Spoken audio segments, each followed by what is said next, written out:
going to be a disaster. He has a different. What the fuck? Right, we'll sort this man. This is going to be gas.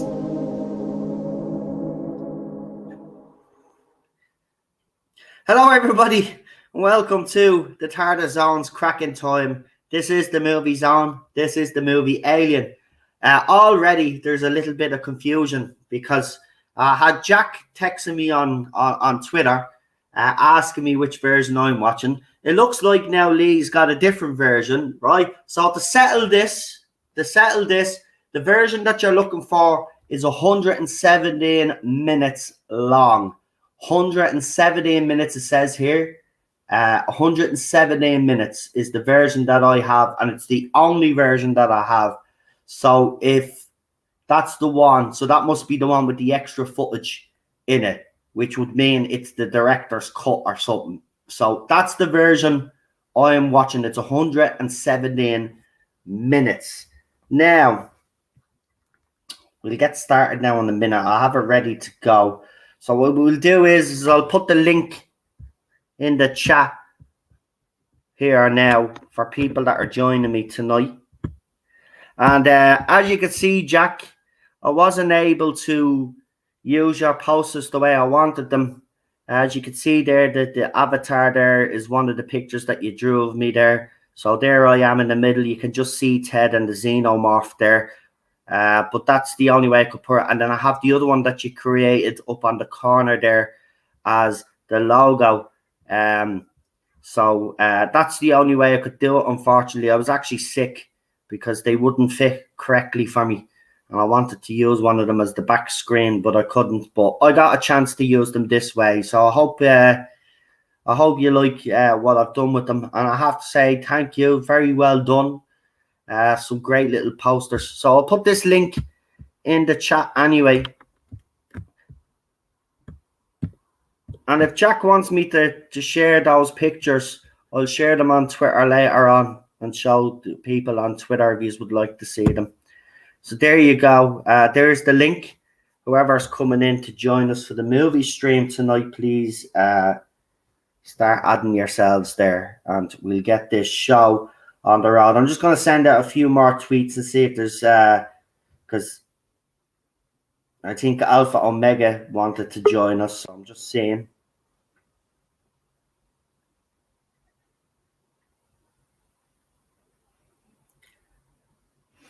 Right, so we got our first guest in. We got our second guest in. There we go. We got our third guest in.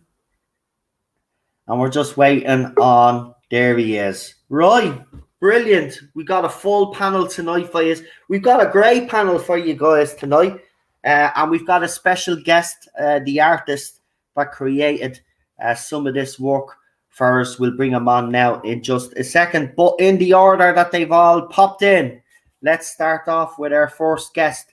It is the one and only human being, but he's also a problem being. It's AKA Lee. How are you? Greetings. I'm well. Yes, thank you very much.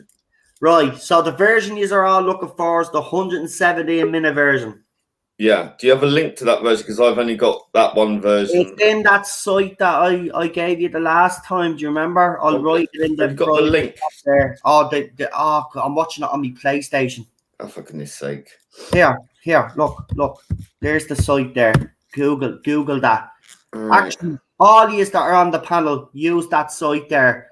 Type in Alien, and it'll give you the exact version that I have. So there's nobody watching a different version. So It's in the chat there. Hey Noel, you're all echoing. No,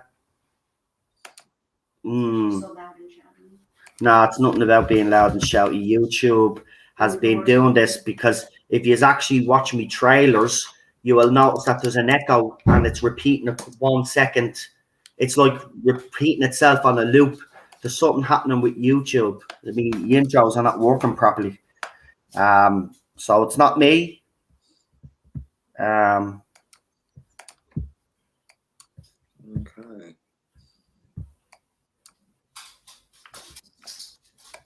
Well, which version did you rent from Google, Alpha? because that's the only version that's available to me. So I'll have to watch this version. So there you go. Lee has actually put the movie.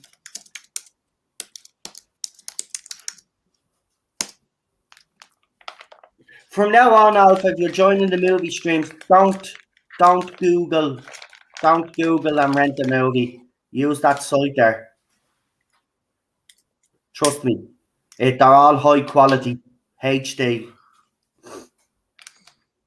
An hour and 56 minutes. Yeah, I think it's an hour and 56 minutes. So I think you do have the right version. I do think you have the right version. I'll tell you now. Hold on. I'm going to press play real quick here. Tell you now. Shit. Right, hold on. It's all right. Jack keeps going. There he is, though. He's back. Everyone else got the same version that I have. Right. My version is 1 hour 55 minutes and 49 seconds. There you go. So it was the same. There you go. But why is it right at the end? I haven't even started the movie, you fucking morons. Why is it back at the end for? So the version you've got is 155 minutes. Yeah? Yeah. Right, that's the same one that I had in the first bloody. Right, well then it must be the cut that they're actually it must be the cut that they're actually putting out then is the extended cut instead of the original release then, because this is the extended cut. This is the one with the extra footage in it, apparently. Well, let's bring on the rest of our guests because it is a long movie. We've got 2 hours, so it'll be past 11 o'clock by the time we're finished. And I know some of you will probably be streaming on other people's channels later on tonight, so we'll get it moving along. We've got the one and only Super Doctor. Hey Noel, how you doing? Not too bad. Jack, you may need to put a pair of earphones on, pal. Maybe that could be the problem. Try earphones or a headset. We'll give you a few minutes to see if you can sort yourself out there. You might have if you've got YouTube, go and check and make sure that if you've got YouTube and StreamYard running at the same time, you've not got audio coming through from both of them, because I've done that can happen. Or just don't be on YouTube. You don't really need to be on YouTube. You can see the chat on StreamYard anyway. So yeah. Yeah, that can happen. You just forget that you've got it running. I've done it to myself plenty of times. I'm an idiot. I do it all the time. It's something that I do. I'm a boomer. Well, I'm not. I'm actually Gen X, but yeah, I should have been a boomer. But there you go. Right. Okay, he's fixed it. Right, we got another guest. Hello, Super Doctor. It's the one and only Alpha Omega. Hello. I like the way he leaves a 2-second delay before he says hello. It's like, can he hear us? I can hear anxiety moving. Yeah. Well, nice to have you along. So it was the right version that you got anyway. Thanks be to God. I felt a little bit bad there. But from now on, just wait before you rent the movie. And I'll let you know if it's on that site first before you bleed and buy it, right? So next movie stream that we do, and if you're part of it, I'll let you know. Well, the movie will be on this site. I'm picking movies that are on this site, so they'll always be on this site. So the site that Lee just showed you there. Right, let's bring him on, because as you have noticed, my avatar there is changed. Jack was so kind to add during the week. Obviously, I'd cancelled, and he had one poster, which you can see there. It's the logo poster up in the corner there.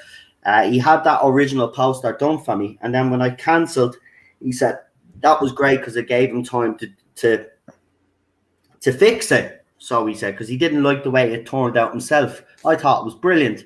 But He's fantastic. But he went and he done another poster anyway. So now we've got two. So the two of them are there. Hold on, I'll share them real quick. It's the same chap who's done the bunny versions of Nerdrotic and versus Babyface, which is fantastic. They showed that on their real BBC stream, which is fantastic. So it's great. It's great. It's so good. So I'll show you this. Hold on. So there's his first picture there. So as you can see, there's the xenomorph in the background, and that's that's me there with me long hair now, because I do have long hair. And there's Ted. There's Ted. Look. Oh, Ted. And that's our teddy bear. So, yeah, that's Ted. And here's the other one. Hopefully now I can get the other one up without having to move this around. You'll probably see it now. There you go. And there's the original one that he did. So you got Jonesy there. You got Ripley. You've got the rest of the car. There's fucking, what's his face? That's Ash. And there's the fucking ship. Isn't it deadly? Wow. He said he wasn't happy with that. Are you mad? I love the cat's face. Well, I think Ripley looks so Ripley. Of course, I did ask him to sign it because it is his art. So he's signed it there. But there's Jonesy and all. Looks like Jonesy and everything. I mean, look. You know, he said he wasn't happy with that. Listen, mate, I can't even draw a matchstick man. For fuck's sake, man. That's talent right there, there is. Great talent. But let's bring him on. It's the one and only Jack Main, back on the channel again. How are you, Jack? Hi, everyone. I'm fine. Absolutely fantastic work. Brilliant, Jack. Brilliant. Thank you very much for those. I'll throw them up on Twitter later as well. Or if you want to throw them up on Twitter yourself, go ahead. It's your work, showcase your work. But Cheryl loves them as well. I have to say, I do love the way you've drew Ted. It's nice. It's spot on. That's exactly the way he would stand when he's with us and all. So thank you. Oh, good. Yeah. I was worried I wouldn't get his body fully right. No, you did. You did. That's spot on. Seriously, Cheryl was like, oh my God. Daniel says, hey, Noel, just come off a stream. Have a good one.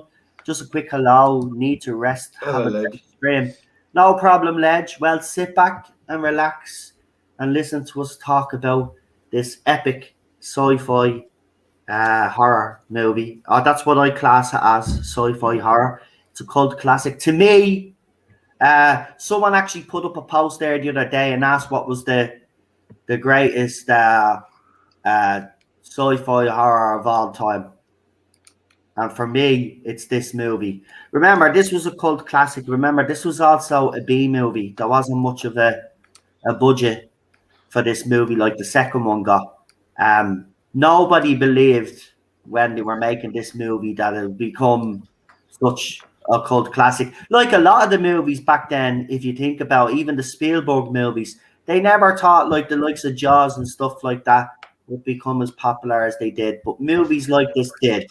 And Alien for me is up there as the best sci-fi horror. Now, the best horror of all time is The Exorcist, in my opinion, right? That's the pinnacle of horrors. Now, I know people laugh at that now because the effects obviously haven't aged well. But to me, that horror movie, if you watch that is a masterpiece in filmmaking and horror making. Alien is the best sci-fi horror movie made in terms of filmmaking.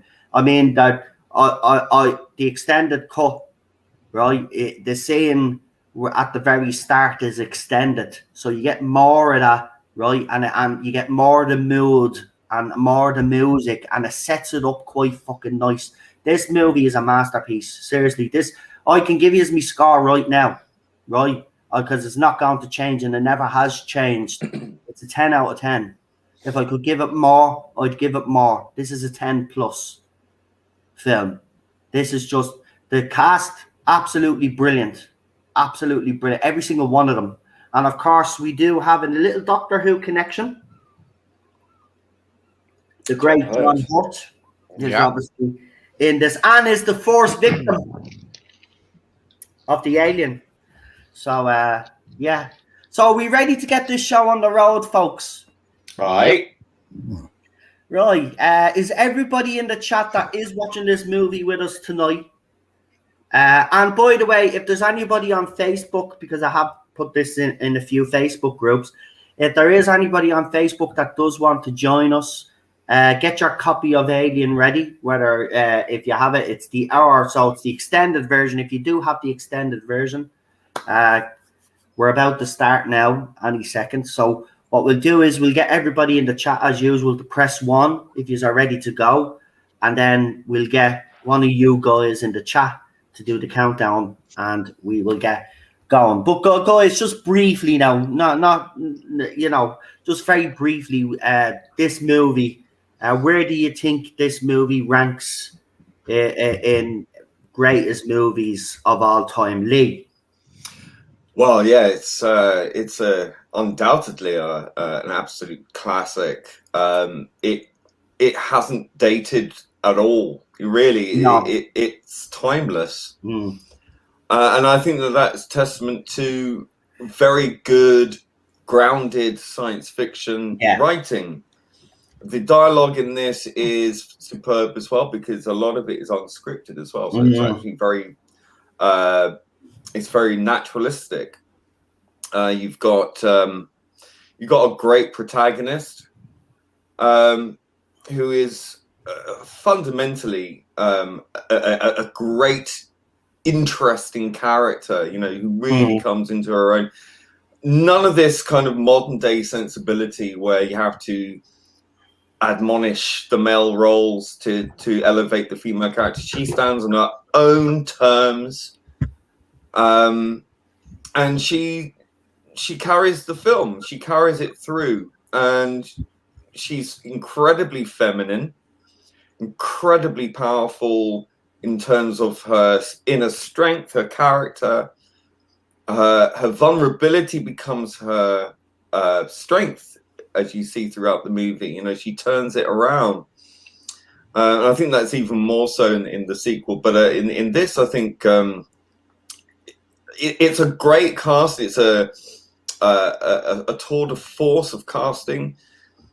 It's perfect. It's just everything about it. I mean, from the design through to the casting, through to the writing, through to the film cinematography, through to the soundtrack, the practical effects, and the kind of very creepy way in which they gradually introduce, the antagonist, the xenomorph.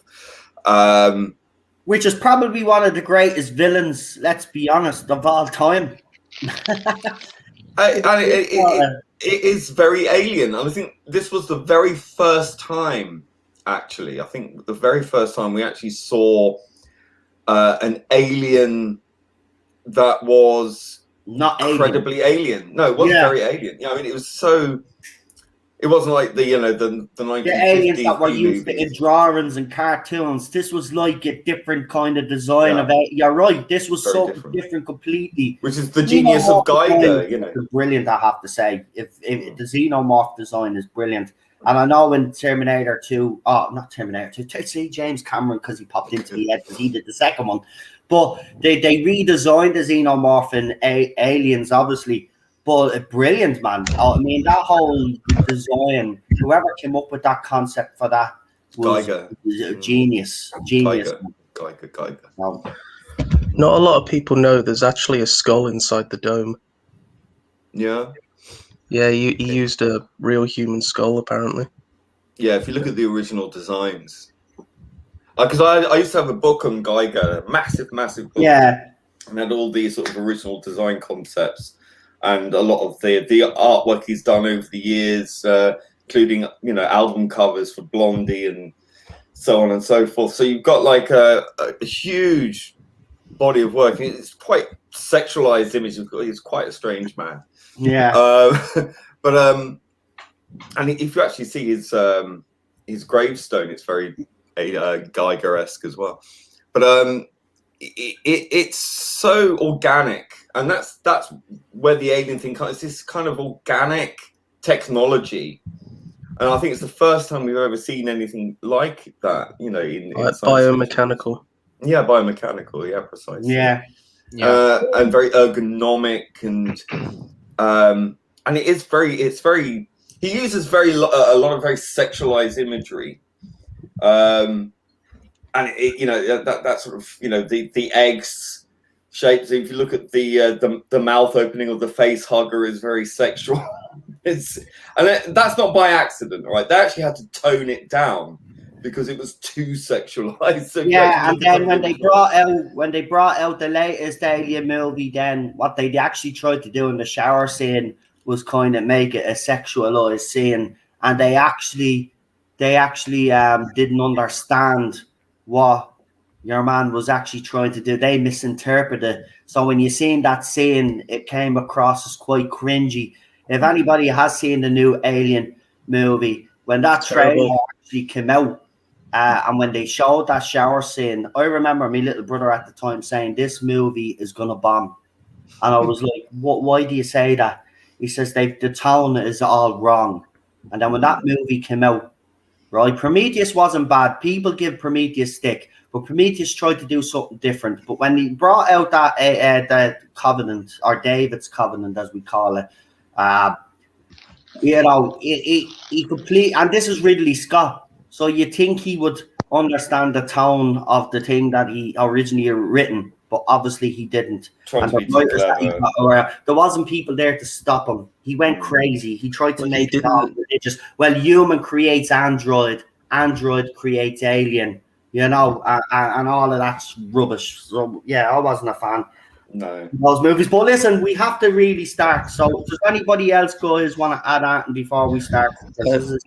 No, I've got a problem with my laptop, so if I have to dip out halfway, I'm going to come back on my phone if that's all right.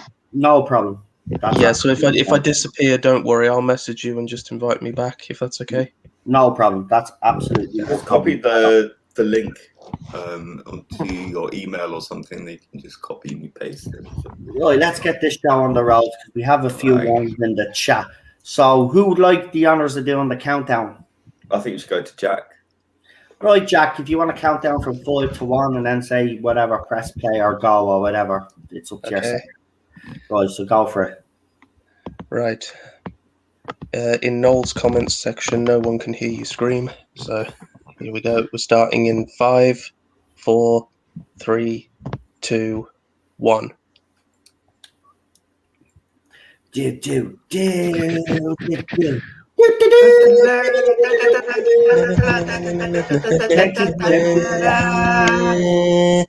When they actually used to make good movies along with what's the name of the company here? It's I keep forgetting. It's Brandywine. Yeah. By the way, I didn't want to mention it, but you do know there's an Alien TV show made. Now I read the synopsis and it doesn't give you. Yeah, it's going to be terrible. Now aliens are going to be like, you know, all about diversity and shit. Yeah. Xenomorphs are diverse species, don't you know? Right, yeah. Jesus Christ. Alien but life, we always wanted a show or a movie where the aliens actually landed on Earth, because that's what Alien. I mean, come on, it writes itself. Alien invasion, right? There is a comic. There is a comic where the xenomorphs come to Earth. I think it's called Alien Outbreak. Yeah. Yeah. I mean, it should just be called Alien Invasion. Well, the guy with District 9, was it District 9, that movie, the South African movie? Do you remember the director Neil Blomkamp? He was going to be doing Alien 5, but then Ridley Scott decided that he wanted to do his Covenant. Yeah, and Alien 5 looked amazing. It did. Ripley was coming back. Fucking Hicks was coming back. Newt was coming back. They were going to make it back. They were basically going to retcon, weren't they? The last Resurrection. 3 and 4. Yeah. 3 and 4, yeah. I just want to say I love the opening titles. I was just going to say that. I think I love the heartbeat in the background and everything. These are the best really cool opening titles of a movie. Seriously, this movie intrigued me. And again, as a kid, people always say, when I bring up about my mum let me watch all these movies, right? And people say, like, give out because my mum let me watch and my dad let me watch all these movies. That's what they did in the 80s. But that's what we did back then. Families. Now, don't get me wrong. There were scenes in this movie where they wouldn't allow us to watch. And I watched The Fog at the age of 5 or 6 or something like that. I watched this movie as a kid. That's what I mean. I think people like us were very hard to scare now. So when I see horror movies today and I see the way they show clips of people in cinemas and the way they react to certain, and I'm like, that's not even scary at all. What are you all jumping for? Have you become that fucking soft? Because, as a designer, I love this model. Yeah. I mean, if you look at this and you look at the opening of Star Wars, you know, I mean, I always think that Alien is like your thinking man Star Wars. Yeah. Oh, Lee, I couldn't believe in Hitchhiker's Guide that this was the set they used. Yeah, that corridor, that very corridor. Yeah. Now this scene is extended, right? This is you get to see the crew actually wake up, I think. They've been in some kind of hibernation or in a cryogenic. Yeah.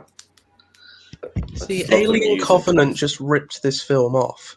Mm. Yeah. It starts the exact but it same also way. destroys the lore, the xenomorphs. I'm sorry, but look. Prometheus, he had the engineers right there, right? That was a brilliant concept and a brilliant idea. It was just executed poorly in Prometheus. The end had a nice little twist, right?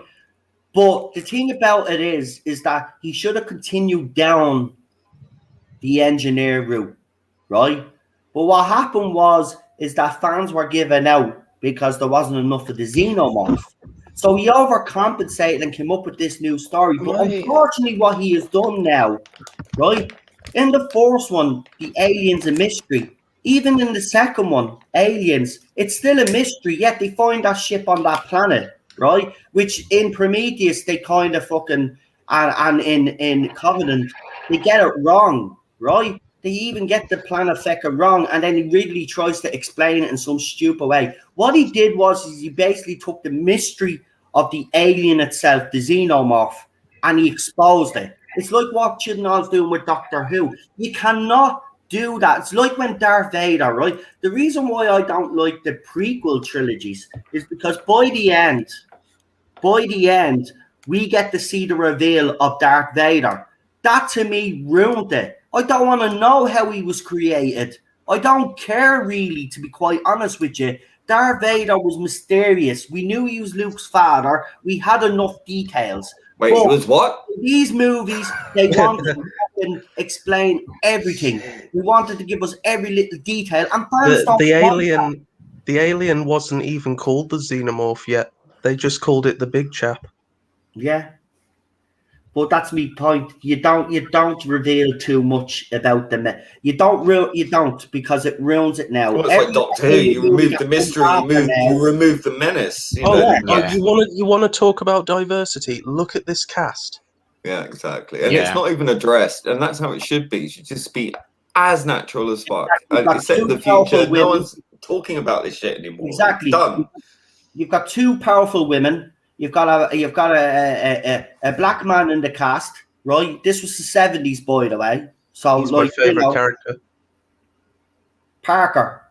Yeah, just saying. I love him. I know he's an asshole at first, but I think he's so awesome.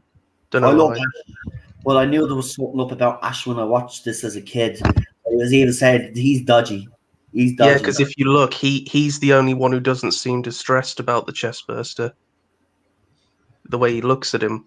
No, well, the reason why they all look distressed, right, in that scene, by the way, because they never told them it was going to happen. Yeah, they're never told that was actually going to happen. Mm. That's how you do it, though. That's how you film it. Like The Exorcist as well. The director was a wanker towards the cast in that movie, right? In The Exorcist. Right, even your woman, same as Hitchcock. He used to Linda Blair. Yeah, exactly. Linda Blair even said it when she worked for your man on The Exorcist. He literally put her in situations that genuinely made her terrified. But that's how you get the best out of your, you know. I mean, if you want to get the best out of your actress, that's an actor. That's how you do it.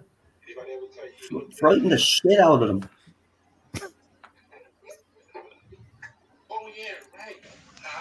Right, I can hear someone's sound coming through now, and seriously, I can hear it. So,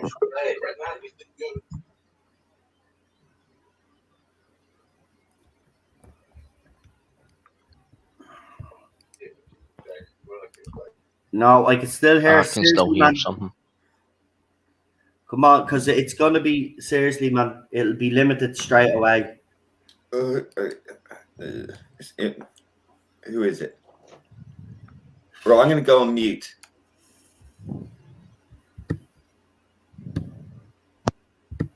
Is it me? Is it me?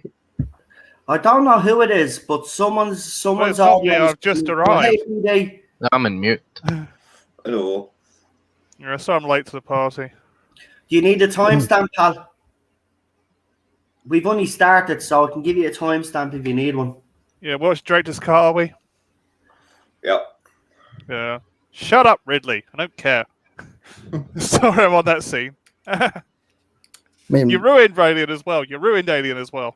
I know, that's what I mean. Did you? And you know what I've noticed as well? Have you noticed lately that a lot of these directors that we would consider our heroes, you know, that gave us movies like Indiana Jones and Back to the Future, they seem to want to recapture the old days. So they think by going back to franchises like this or movies like this that they did that were highly successful, that they can recapture that past glory. Yeah, but they were Mavericks then. They're establishment now. Exactly. That's the problem. Really, you are never going to recapture the magic of the first one. You are never going to recapture the magic of the first one. Even the second one doesn't recapture the because obviously it's a different director as well, but it was more action-based, the second one, right? Yeah. But you are never going to recapture the magic. So that's why I did something different with it. That's why he did a kind of a Vietnam analogy to it. We didn't try and recapture Alien. He did his own thing with it. And that's why it worked. And then he brings another female antagonist into it, as in, what was her name? Liz Shaw. What was her name? Shaw. Her name was Shaw. Elizabeth Shaw. Oh, sure, yeah. Yeah. Sure. She was a good actress, but I didn't find her convincing. None of them in any of those. Oh, I'm sorry. I'm so sorry. The one with James Franco and your man with the cowboy hat. I didn't like it. I wasn't convinced. Idris Elba was like the best character of the whole thing. I shit about them. But in this movie, when people die in this movie and died in the second movie, even Burke in the second movie, even though he's a sniveling little snake and he deserved to die, I felt sorry for him when he died. Yeah. You know? They set up the characters properly. Exactly. They give you like an hour to get to know them first. Yeah. Where are we anyway? I agree with Jack now. That model is just, look at the detail. Yeah, it's amazing. Yeah. Am I the only one who thinks that retro sci-fi looks better than modern sci-fi? Yeah, because it's in camera. It's not CGI. No, I mean like all those little dials and computers. That's what it is. Lee is spot on. I think sci-fi movies need to stop using all of this CGI rubbish, right? I mean, could you imagine the models today, right? Oh yeah, they could make green screen look so like you wouldn't even know the difference now. So I don't know why they're not using practical effects. Well, with 3D printing, you know, you can make really highly detailed, you know, laser sharp models. Yeah. If you do the resin 3D, which is the, you know the what is it, UV pens, the UV glue pens. Right, PD. Do you need a timestamp? Oh yes, and so does Chris Persia, I think. No, we're 10 minutes and we're coming up to 11 minutes now, lads. Exactly 11 minutes. Oh, I almost hit it dead on. There you go. 11 minutes. I think Dallas is talking about the transmission. Yeah, they're talking about it now. They're all sitting around the table now. 11 minutes. You're right what you said though, Jack. Yaphet was Yaphet Kotto played a brilliant character in this. When you first watch it, he comes off as a bit of an a-hole, but then you get used to it. You know, he just doesn't want to be cheated. He takes on the alien with his bare hands. I know. He's like, "Come at me, mate." Yeah. And I know he. I know. Well, I don't want to spoil anything for those who haven't seen it, but it's awesome scene. Well, if you haven't seen this movie, where you been? You call yourself a sci-fi fan and you haven't seen Alien. Yeah. I'm getting the figures for all these characters. They look amazing. Go crawl off in embarrassment if you haven't seen it. Yeah. I'm still at the old Alien versus Predator set that McFarlane released years ago, still in its box. Yeah. Actually, Alien versus Predator, that movie, the first movie. It's great, and I don't care what anyone says. Yeah, have you ever seen the extended director's cut of that? It gives you more detail. Yeah, the extended gore. I like that movie gets thick, but I like that Alien versus Predator movie, the first and that film is made by a British company, and it's done with mostly practical effects. Yeah. The aliens are actually people in suits; they're not CGI. So they're actually there. Yeah. You know, they're actually fighting on screen. You're seeing that. The extended cut is brilliant. I have to be honest, because it shows you the start. So you know the way when they finally land on the ice and they go to this little, they go to the little town and it's all there's ice now. But you see it before all of that happens, and it's deadly, man. It gives you extra scenes as well. I love that movie. They're not as much as I love this one, right? But Alien versus Predator, as two franchises coming together, and the first movie of the two franchises coming together, doesn't get the credit that it deserves. I hated it.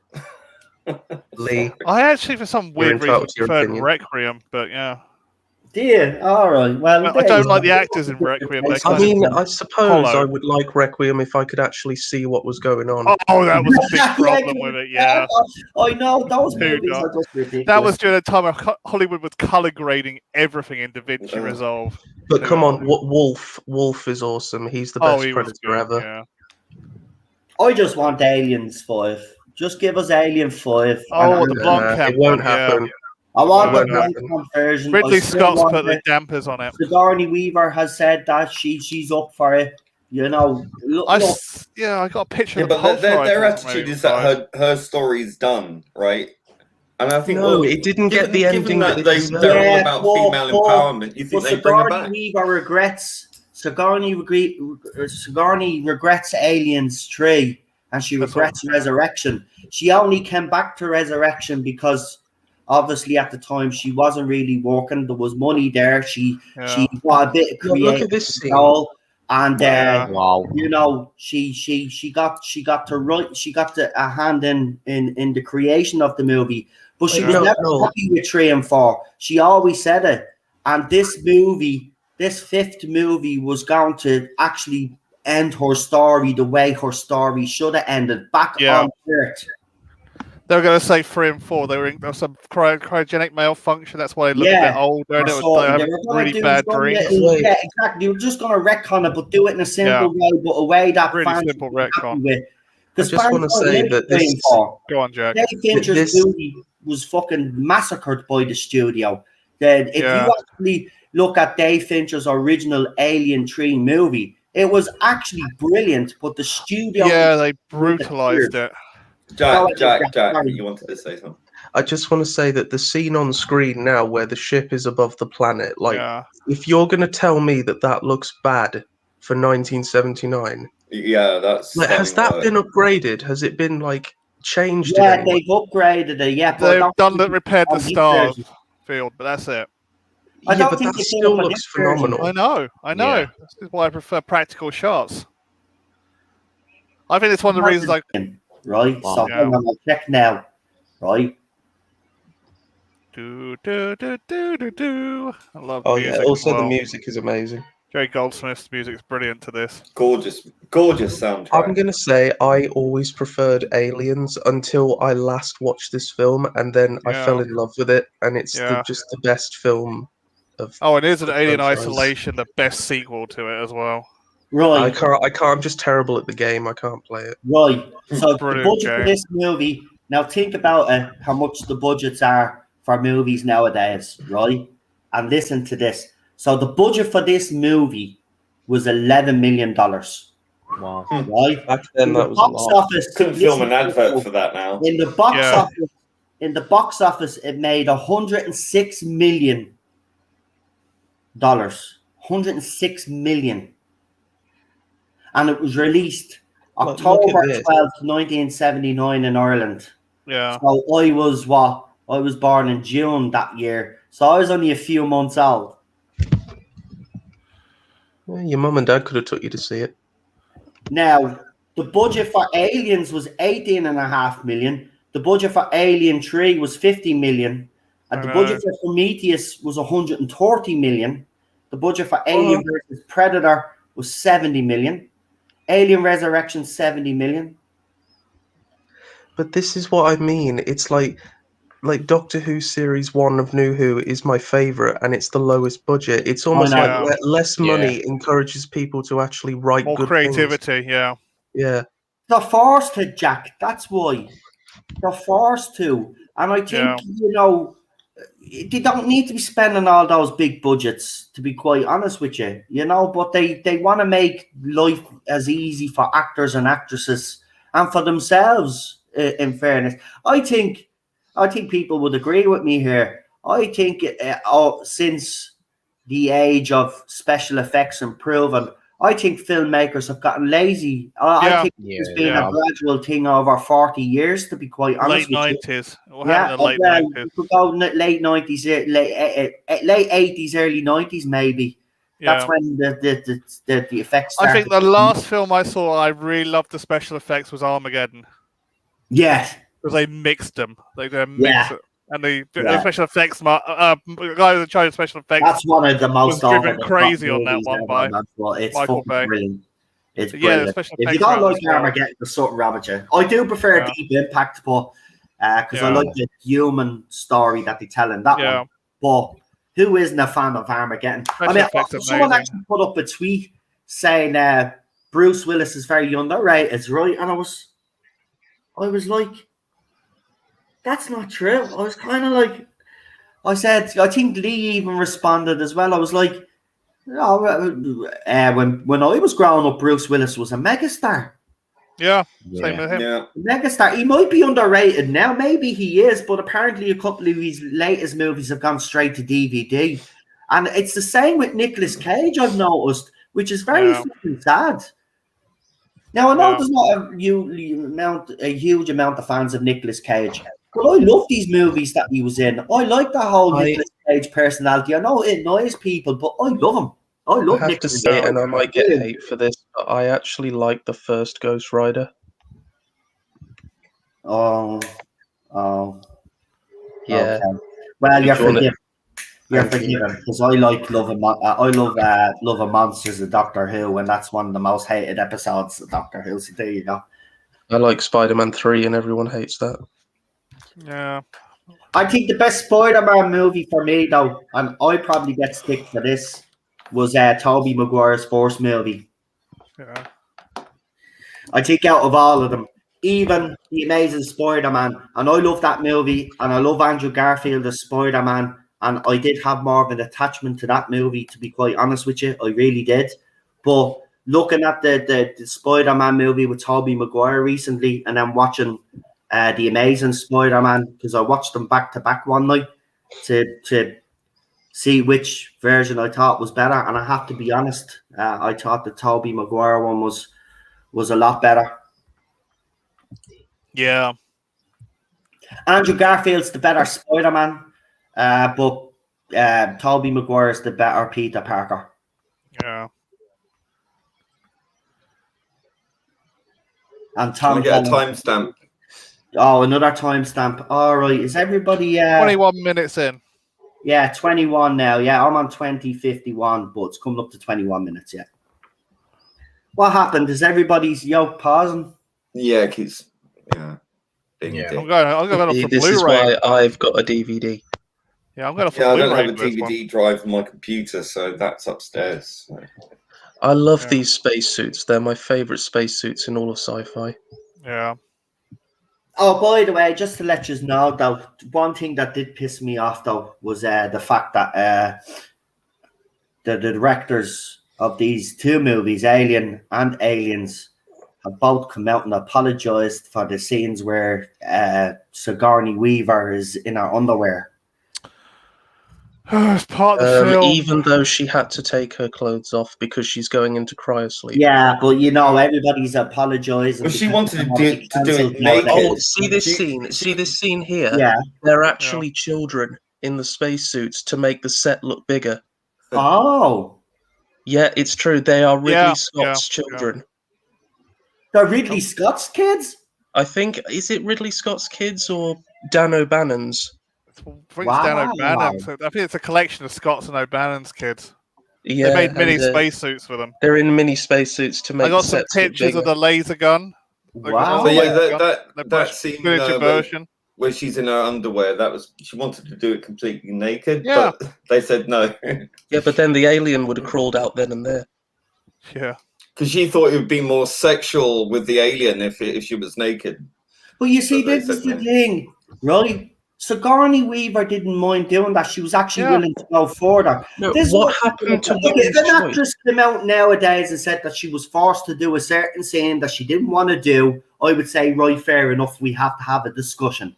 But when you have the likes of Sharon Stone coming out now talking about the scene that made her famous, and we all know the scene that made her famous, she would never have became the megastar that she was if it wasn't for that movie, and she knows it, right? And she's been recently coming out with crap as well, right? Yeah, just shut up. Like, you didn't complain at the time, right? Yeah. If you had a problem, you should have spoke up. You're the actress. Do you think halfway through the movie they would have really fired you? If they did, then you have grounds to fire them. You have grounds to sue them, I should say. Jesus Christ, will you bleed and stop? You don't hear Jodie Foster coming out giving out. She was in probably one of the most sickening movies in terms of showing what.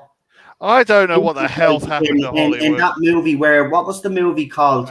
Where she's in the pub and she basically gets gang banged on a pinball machine. I think what was yes, that one. And it was students, and because she lived in a trailer park, nobody believed her, and a lawyer took up her case, and then she ends up getting justice, right? In that movie, like that movie was so graphic, right? That like it was so surreal. Like the director, like it was so you think it was a real. It's The Accused. The Accused. Thank you. The Accused. Yeah. Accused. Right. Can I get a timestamp again, please? I've decided to. Thanks, Cheryl. 24:30. That's where I am. What I love is that Giga actually sculpted the planet and all and everything. Yes. He did a brilliant job on this. And this spaceship, this corridor is actually made out of animal bones. Wow. Wow. The miniature version is made out of bones, and it gives it that kind of skeletal look. Yeah. Do you know why there are bones in it? It looks like bones because the biological part of the ship is dying, and so it's all coming back. Yeah, it's weird. I always thought the alien was a part of the ship. Yeah, so did I originally. Jockey, until Prometheus ruined it. Yeah, it ruined everything. I will give the alien show a go, Chris. But you know, if it turns out to be like everything else, it's not going to work. I mean, I don't know why they think they can insert these kind of politics into an alien show. All right, the humans in the show might be all about diversity and inclusion and all of this other rubbish, but all we want to see is the aliens fight the humans. We don't give a shit about the rest of it. It's survival horror. What I would love is if they were doing a diversity lecture and then a xenomorph came in and killed them. I love all the hoo-ha about the Noah Hawley show. It's like all the stuff he says. If you reverse it, it's actually how it is. Like all the SJWs and the xenomorphs. Do you remember the first time when you saw this and you saw that alien ship? You're like, wow. It's like a space croissant. Where's this going to go? Yeah. Yeah, but you see, when they did Prometheus, right, I thought it was the same ship in this. No, yeah, and I thought it was going to answer how it crashed. Ridiculous. So why would you shoot that ship down, make it land like this one, if it's not the same fucking ship? Even Ridley Scott was talking out his ass when he was making. I've got the original script if you want to read it from Alien Engineers before they changed it all. It's completely different. It was supposed to be that ship. It was, because even the alien in Prometheus, you even see when you go into the ship, right? You see the alien in the sea, and it's calcified in this one. So it made no sense. Yeah, it would have been the perfect sequel. A prequel, sorry. It would have been the perfect prequel. Cheryl says, I literally yelled The Accused 3 times before I went in there. That's how loud you are. Oh, sorry, love. I'll keep it down now. Yeah. So I said it was supposed to be the same ship, but they changed it all. I've got the original script. Can I just confirm we're on 27:14? 27:14. Yeah, around there. Yeah, around there. Yeah, 27. I'm on 27:06, so you're a couple of seconds ahead of me. But leave it there, because if you literally pause again, at least you'll be. I never realised their suits were different colours. They are. Yeah, Kane's is yellow, Lambert's is blue, and Dallas's is pink. That's it. I know, it's weird. I only knew that because of the figure, and I was like, wait, what? Yeah.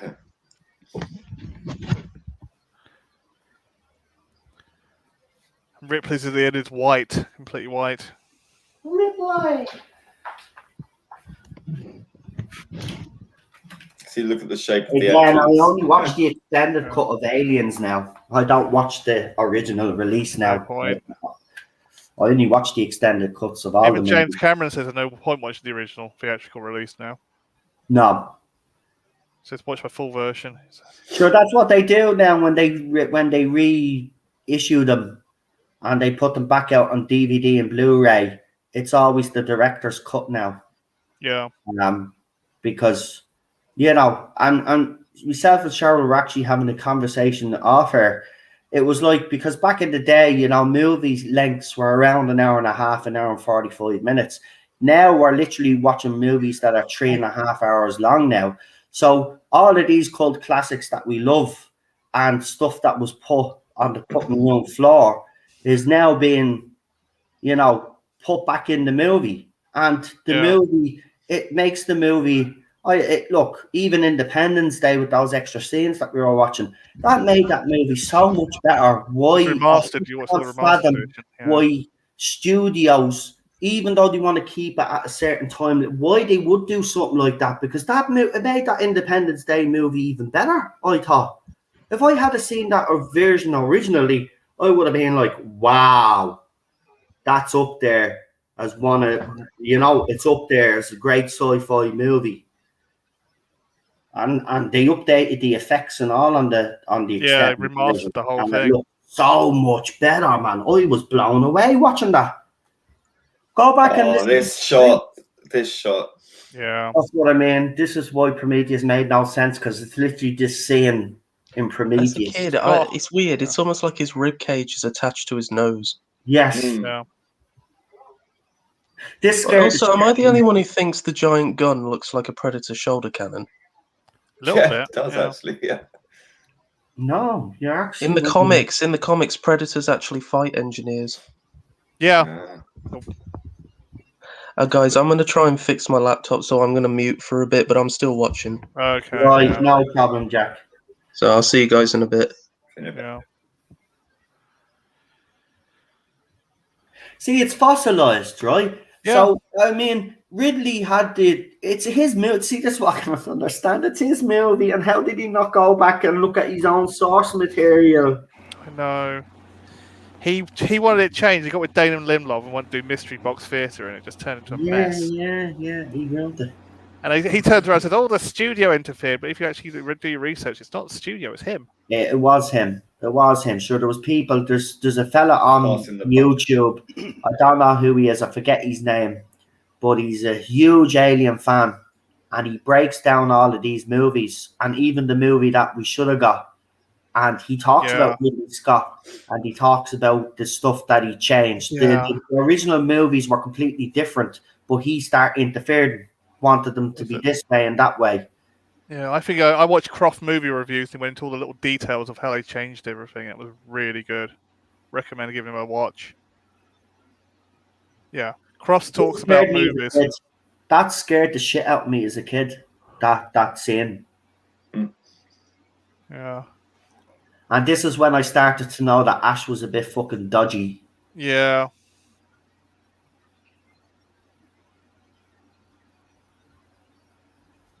It looks like a warning. But again, Bilbo Baggins. Yeah. I loved him as Bilbo Baggins.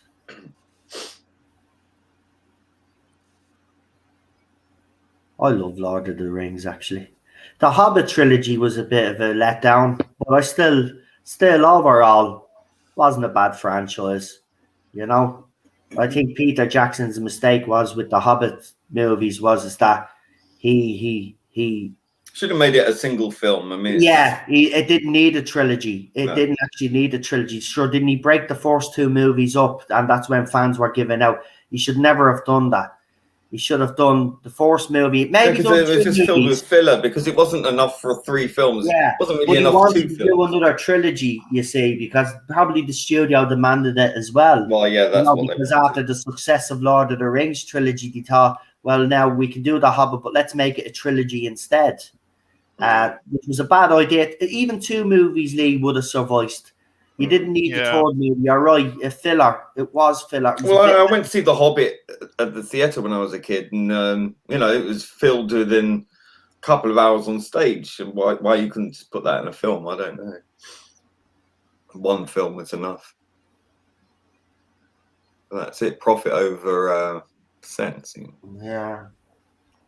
Again, I'll give the Lord of the Rings show a go. I know there's a bit of debate, and we've seen.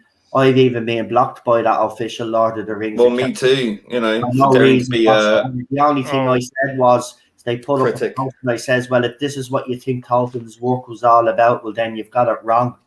And they blocked me. They don't tolerate any dissent whatsoever, and it's just very intellectually dishonest. Yeah, so but I've heard bad things. But again, I will wait myself and I'll watch myself. I'm not going to be listening to others anymore. I will actually watch these programs for myself and make up my own mind. And if they're bad, I'll come out and I'll say they are. If they're good, I'll come out and say they're good. I'm not. I've already people are saying I'm not going to watch it. You haven't seen that yet. You've heard things and it doesn't sound good. That's fair enough. But again, well, I think the golden rule is give it 4 or 5 episodes. Yeah, I say max 3 or 4 episodes in. I think by the 3rd or 4th episode, you should really know in which direction the show's going. Remember, by the first couple of episodes they could do bait and switch. They're very clever. So you always wait a few episodes in because the first couple of episodes could be great and everybody say, all the rumors were bull. Then by the 3rd and 4th, then you see it slowly creeping in. Then before you know it, 5 and 6, it's in your face. So you have to be cautious. But I'm going to give it a go because I'm a Lord of the Rings fan. I've got the extended cuts of the 3 original movies.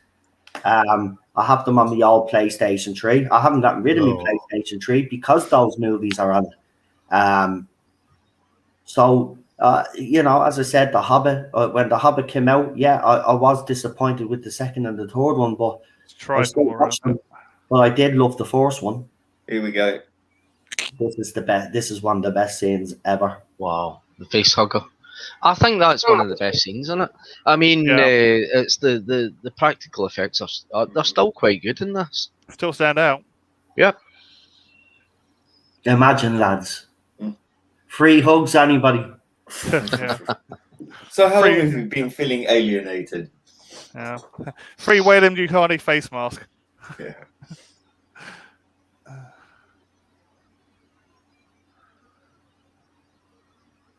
I just, Peter Jackson showed how movies can be made. Even Ridley Scott with this one when he was on his game. And as Lee said, back then, Ridley Scott was a maverick, right? He's had years of experience under his belt. You think.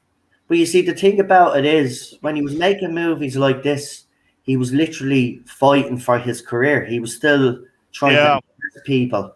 Now he doesn't have to do that. And this is why I have a problem with the likes of James Cameron going back to Avatar. I didn't like the first Avatar movie. Resting on your laurels. But he's going back to that franchise again.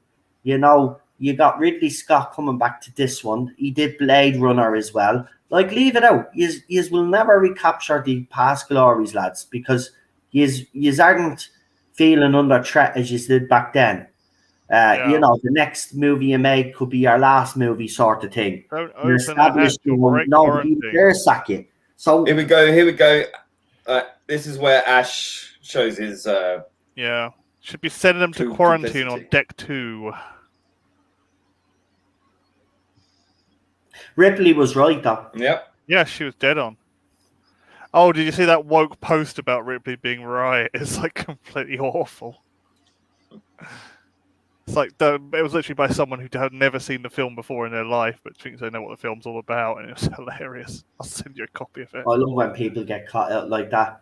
It was like some magazine the other day as well. I put up the post and made everybody laugh. So some shill magazine tried to claim that the movie Legally Blonde, that the 2 female leads in it basically ended up together at the end of the movie, but was never shown on screen. And then literally someone wrote in, that's not true, right? And someone says, quote your source. And then the response was, well, I'm literally the woman in the photograph that you've put up because I'm the writer of the movie. And basically, this isn't true. The actress that's quoted was quoted wrong. And everybody just lost their shit. Here we go. Here's an extended scene now. On the Oh, there's a fight here. That was a real hit. Whoa. See, I'm a Yeah, You've already told him just Here's hit Ripley me. now.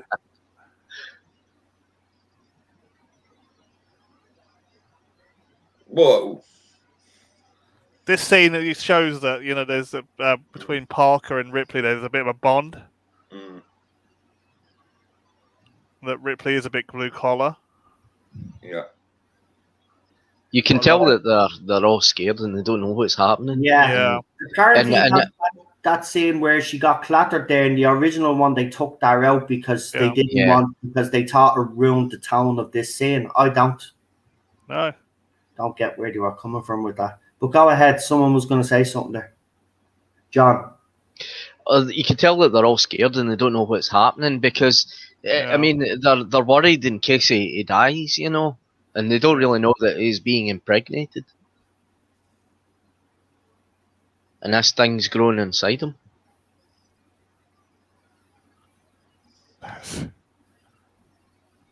See, Parker's dead on.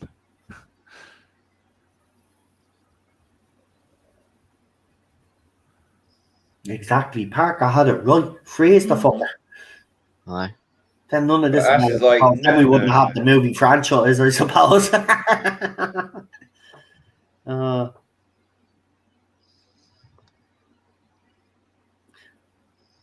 Yeah, that whole woke post was he turned around and said that Ash mansplains to Ripley, and it's like, no, Ash isn't even a man. He's been photocopied. Yeah, he's a synthetic life form. Yeah. Oh. And by the way, Ash, Ripley's the only one that kind of stands up to Ash anyway in the whole movie. Yeah. Like Dallas is prepared to go along with whatever decision Ash makes. Ripley is the one that's fighting with Dallas and Ash. Yeah. Like she's fighting with Dallas, saying, well, how can you give him enough? How can you give him all this power? Like, how do you know? Because this is the first mission that they went on together. Like, and she's suspicious, and then she goes and talks to Ash, and you could see it. She's like suspicious of him. So she's the one that stands up to the two blokes in this movie. Strong female character. There you go. You want one? That's how you do it. Yeah. But look, I love this scene when the acid. Yeah, it really gets through the floor.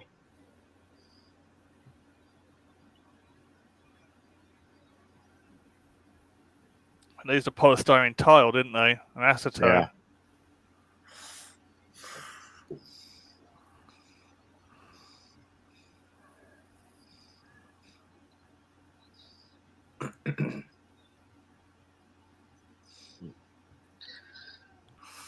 Great. I mean, the biology of this is so clever. Like completely alien biology, and it's got acid for blood, so you can't. It's got a fantastic defense mechanism. It does. It's so well thought out.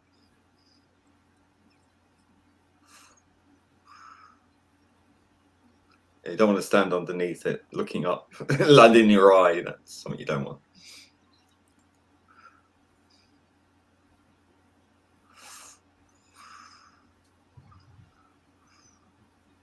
It's turned it into pure molten metal. Mm-hmm.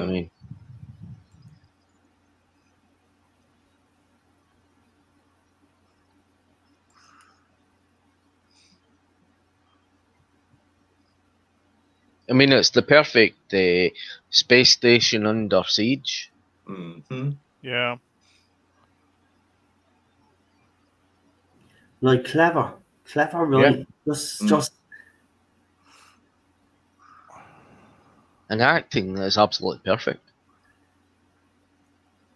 See Yeah. what I mean? See how simple that line was, molecular acid. He go, they must be using it for blood. Simple explanation. But Yeah. Didn't have to stand around explaining all the science. Well, they're working out as they go along. They're sort of in the same sort of space as we are. We're almost like the third crew. Exactly. We know as much as we're they learning do. along with them. Mm. We're figuring it out with them.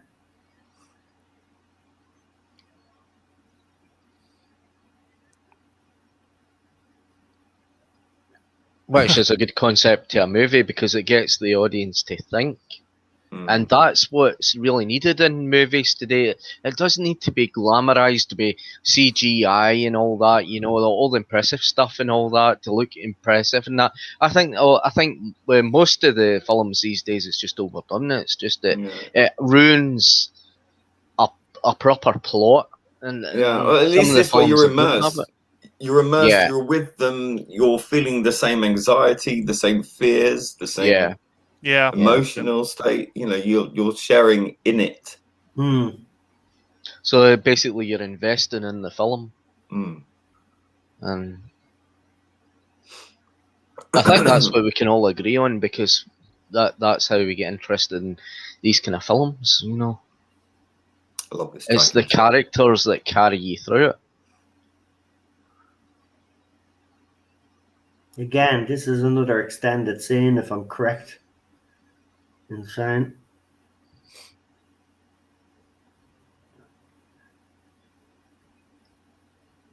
I haven't seen this film in at least 10 years. So, but there it is. Trying to remember it. Yeah. The fetus.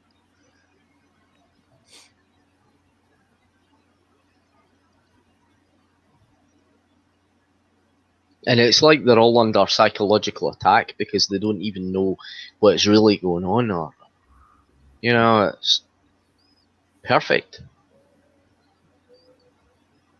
Yeah, you can see the Wayland Yutani logos all over the ship. He switches it off. Oh, nothing to see here. Yeah. Stretch. So when you really see it on the Blu-ray, you only see like the Wayland Yutani logos all over the ship. The early Wayland Yutani logos. The eagle here.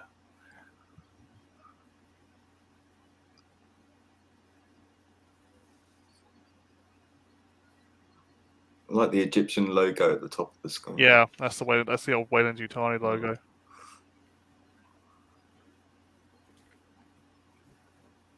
For it changed in 70 years' time to the usual one.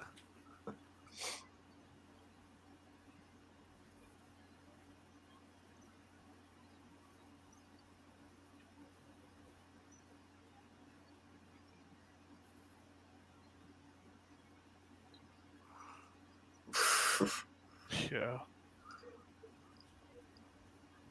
And you let him on.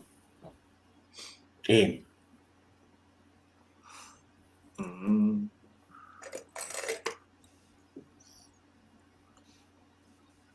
See? Man, she's there telling him, I'm the boss. I forgot.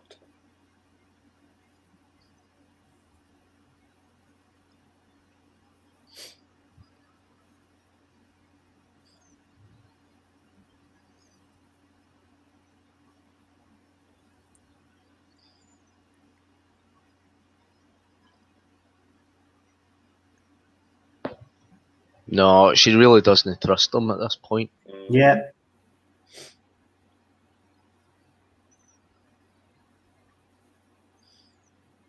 See, she's clever. She's already about 15 steps ahead. She already knows he's a dodgy son of a bitch.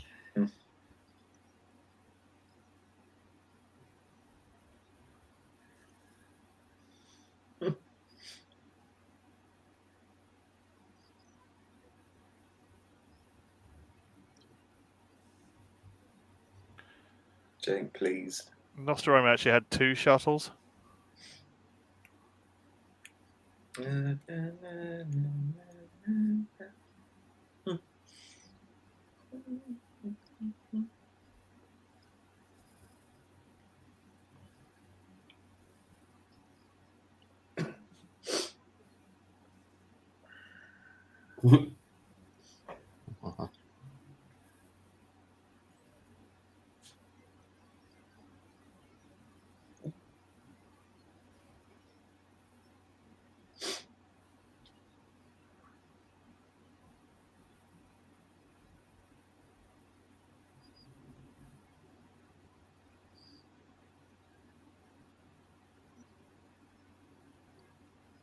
I always wondered if Ash already knew that the creature had fallen off.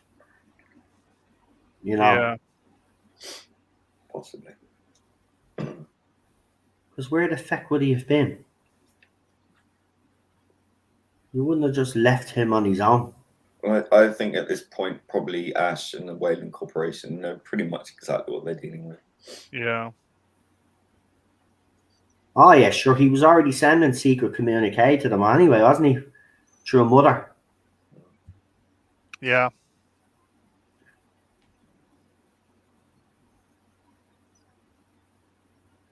I love how tense this is.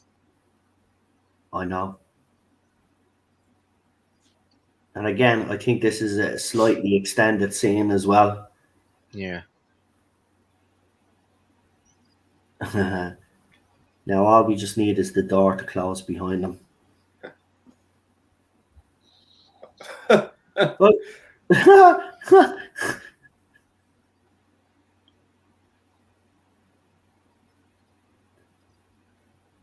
see, that was a bit dodgy from Ash as well, closing that door, though, you know? Even though some people say, well, it was to stop the creature from getting out, but at the same time, like, there's two other hosts in there. Yeah.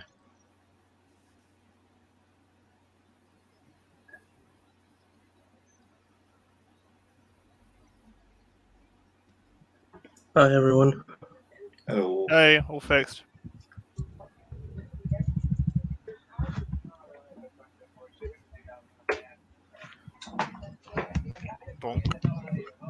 Right, so I can hear me through someone's.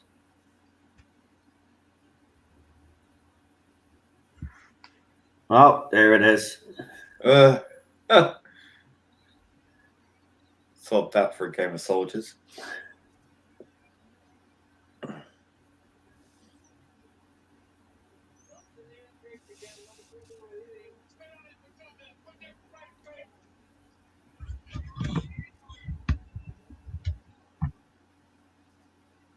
Yeah, there's still audio coming through.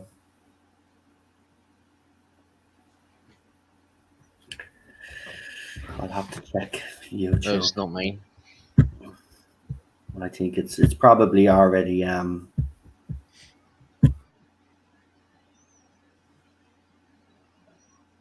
is so gross.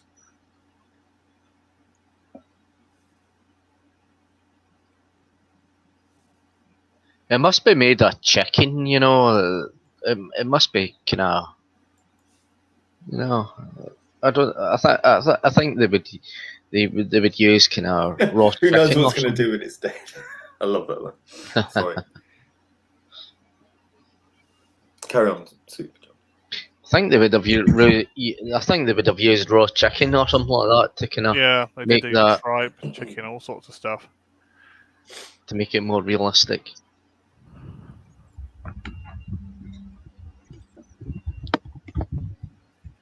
Wait, guys, which scene are we at? The one with Dallas and Ripley in the corridor. Oh, I'm ahead of you guys. Must be my version.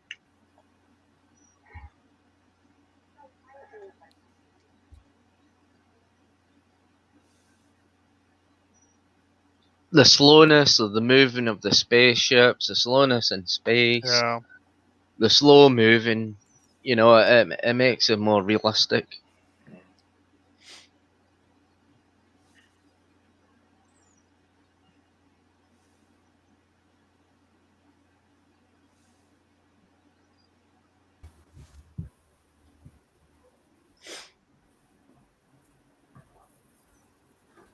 Just imagining the thrust to get that off the ground. Yeah. Spit on it for 2 minutes.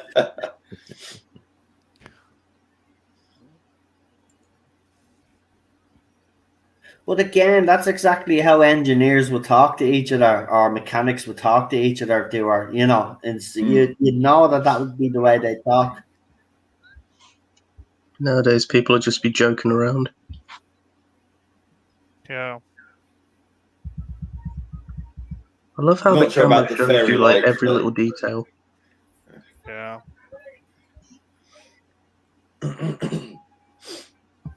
What were you going to say, Lee? Not sure about the fairy lights.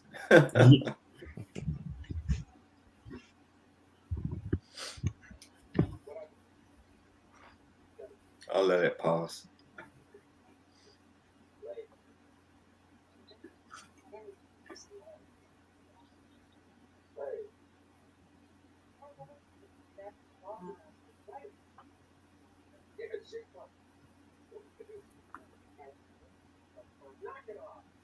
Right, someone's audio still coming through. Guys, seriously, you'll have to turn it down or the stream's going to be limited.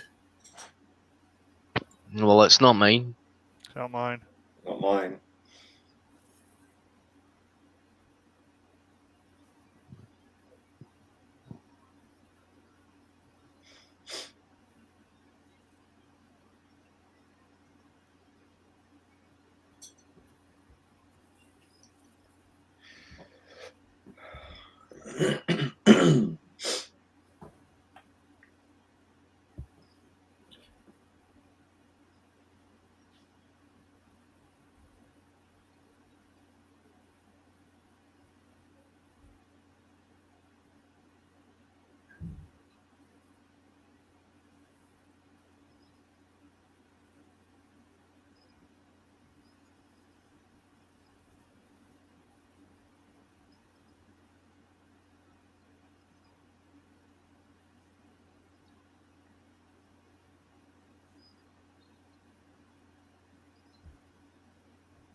That was So even probably he's it. assuming he's all right. Yeah.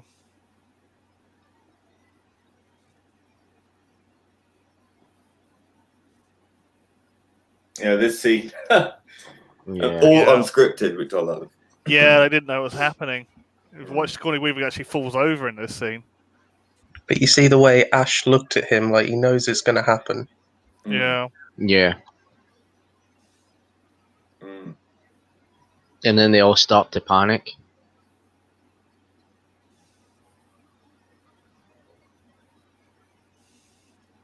I think he knows.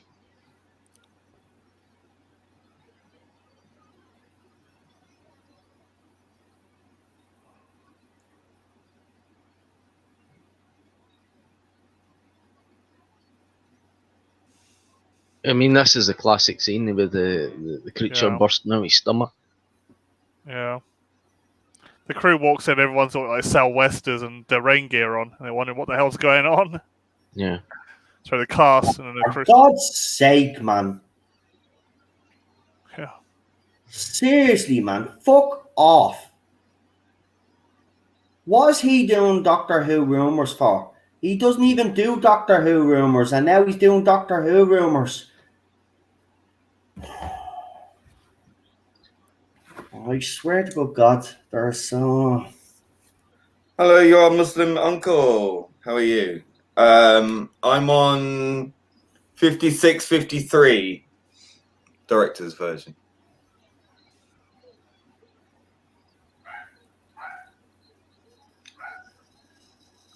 I can't remember some. Can't remember what some pop singer actually owns the original maquette from Alien.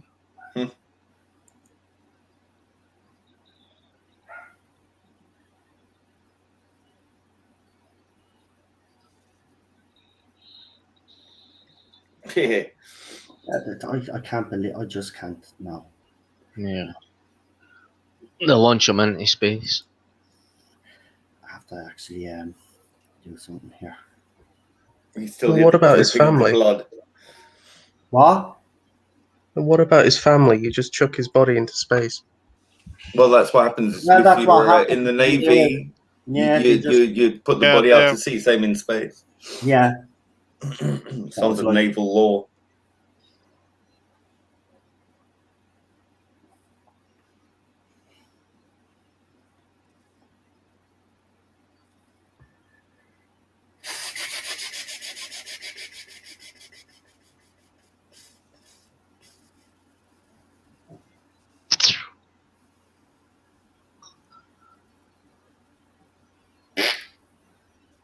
Yeah, they're all merchant navy, so they would have just shot into space.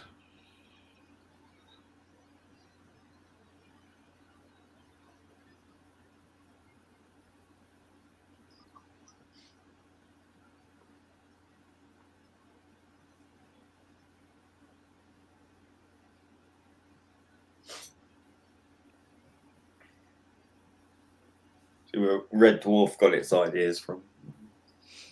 Yeah, from Alien. I keep saying Blade Runner, but it's actually Alien. And there's something interesting about Ridley Scott.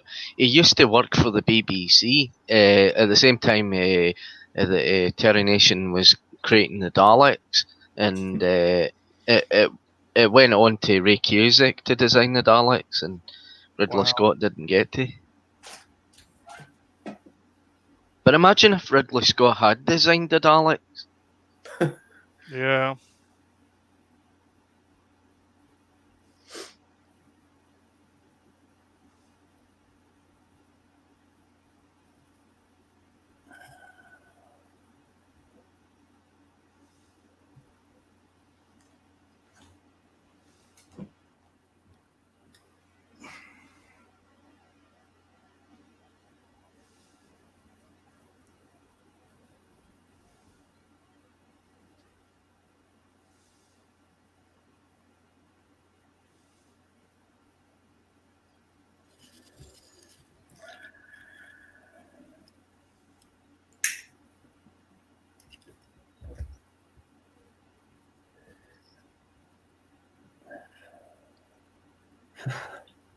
Never noticed that. There's some kind of Jeep there. Yeah. It's like a little vehicle. It's a hover vehicle as well. Attention to detail. That's what makes this also more believable, isn't it? All the stuff that's sort of just there, you know. They reused that cargo bay in Hitchhiker's Guide to the Galaxy, but everything being stripped off. It was just like no, I was telling Jack that when we were watching Hitchhikers. Yeah, it's just been left there. Was it Pinewood Studios just left? Well, they said you can use the set, but they just expected it to be complete, but it'd been completely stripped down, so it was just the framework. Salvaged. It was salvaged, yeah. Imagine if you got to go there and run around. A friend of mine got to do it on the Aliens set before they stripped it. Wow. Oh, I'd have loved to get in a power loader. And of course, there was the alien thing at the Trocadero back in the. Yeah, he got to run around with one of the stunt pulse rifles around the alien set. Oh, I've always wanted one of those. I finished building one. Did the Alien 3 one. Yeah, Jack, Petey Rich here, he makes pulse rifles. Yeah, find me on Facebook, I'll send you some pictures. How much do you want? Oh. I'm a friend, come on. Yeah, I know. Find me on Facebook. Yeah, don't discuss business on the channel. Yeah, don't do Mr. Brown. Yeah. That way, then you can do it privately, then and come to some agreement and stuff. It's finding a decent printed kit, really, the pulse rifles, because finding good kits are hard. I don't know, man.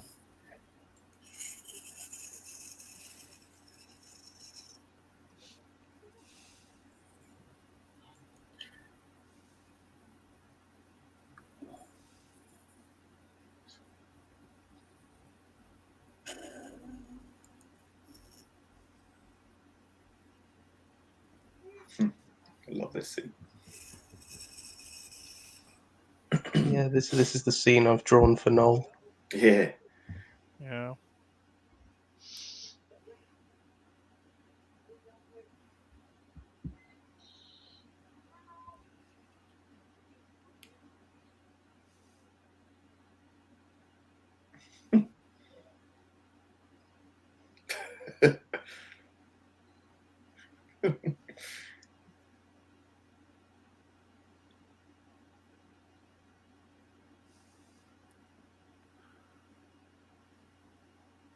Hey, kitty, kitty, kitty.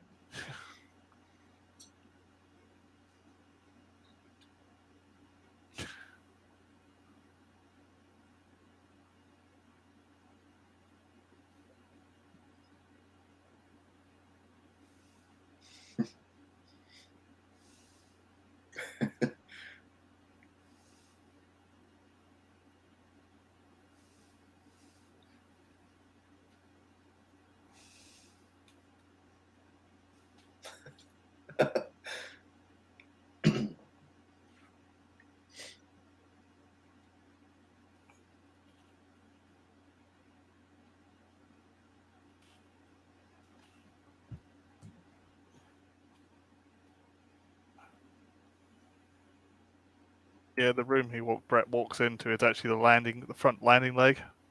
Mm. All the chains hanging down. Is the water dripping off the ship that came in? It's actually a landing leg, so it's all the stuff that's come off the planet. Oh, and he drinks it like a Yeah, moron. pretty much. That's what I think. It's kind of Disease. strange. Yeah.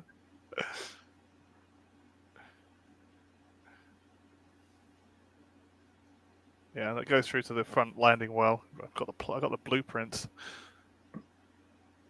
Brilliant book. Titan book released all the blueprints, and they're amazing. Bloody cats. Yeah. If you had a dog, you would be able to find it in like 5 seconds. Supper time, boy. And it just comes straight.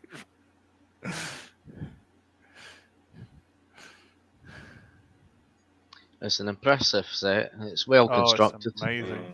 Yeah. I mean, all the fine attention to detail.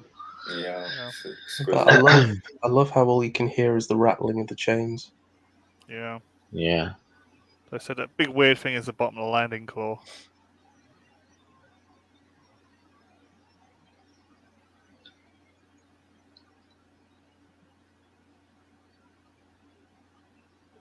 I think you're still ahead of us, Jack.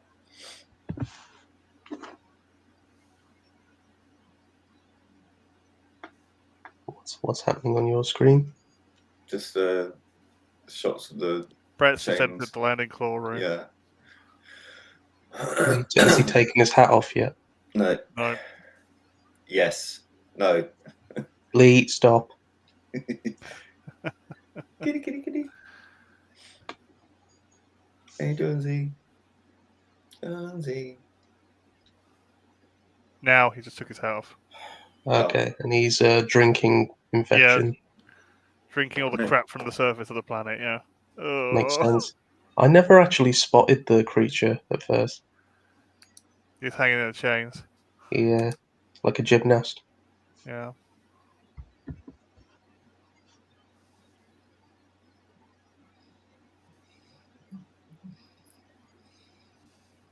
That's all the foulness from LV426.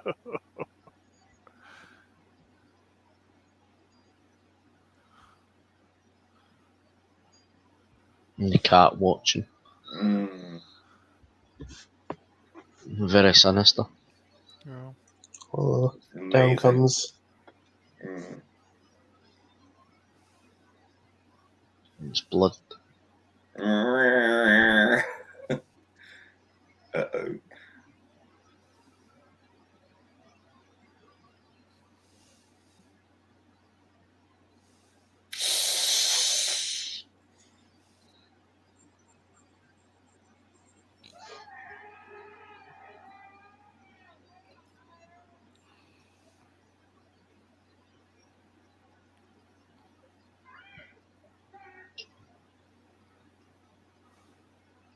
Blood.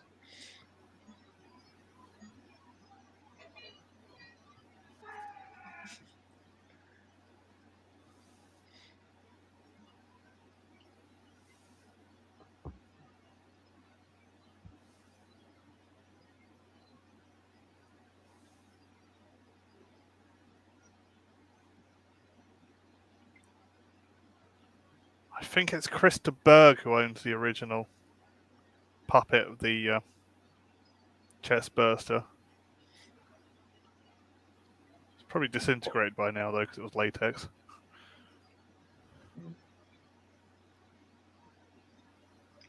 The alien in red. Yes.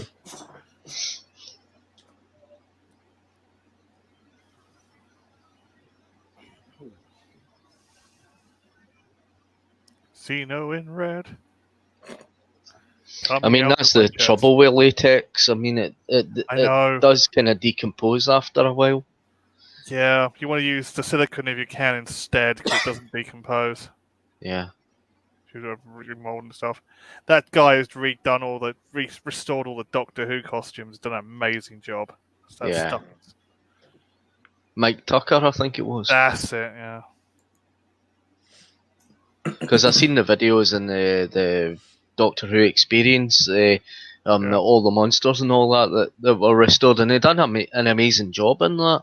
Yeah, Mike Tucker. Yeah, he's working on Red Dwarf as well. I've actually heard Time Fracture is doing very well, actually, lads. Some people are questioning what they've done with the Torchwood thing, but it's getting mostly positive reviews. My mum asked me if I wanted to go, but I said I don't know if I can do that because they took John Barrowman out.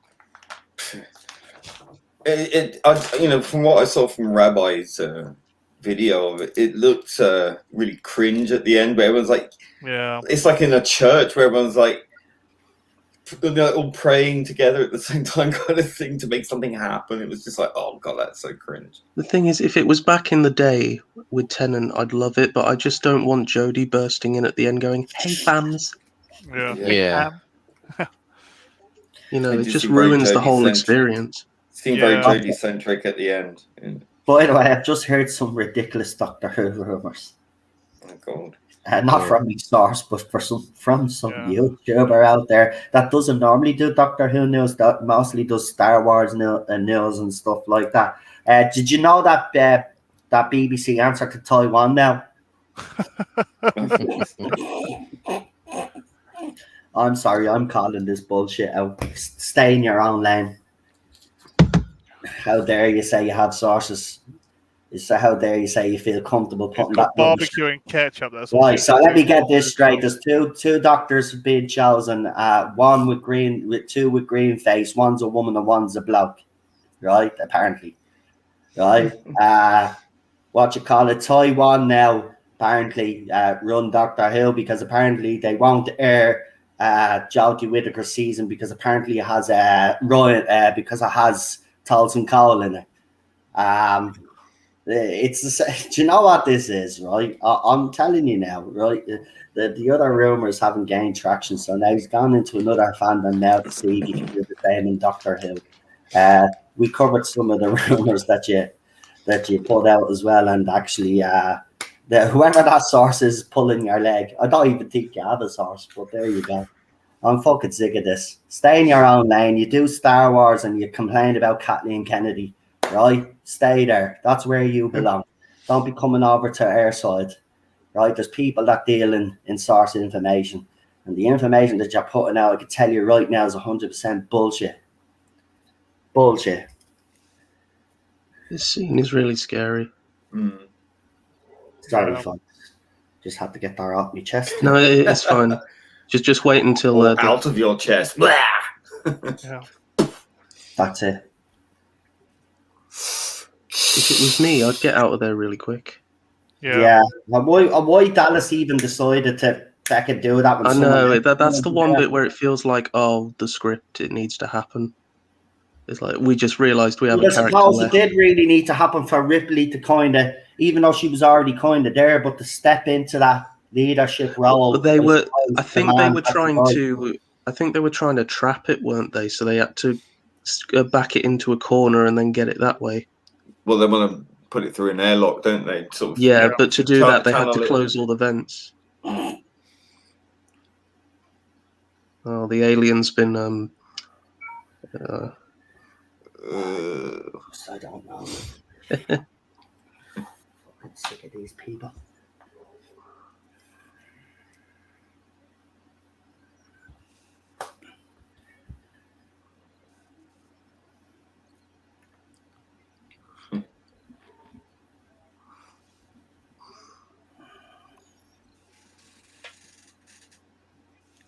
Actually, yeah, I better pick the next movie along with Super Doctor.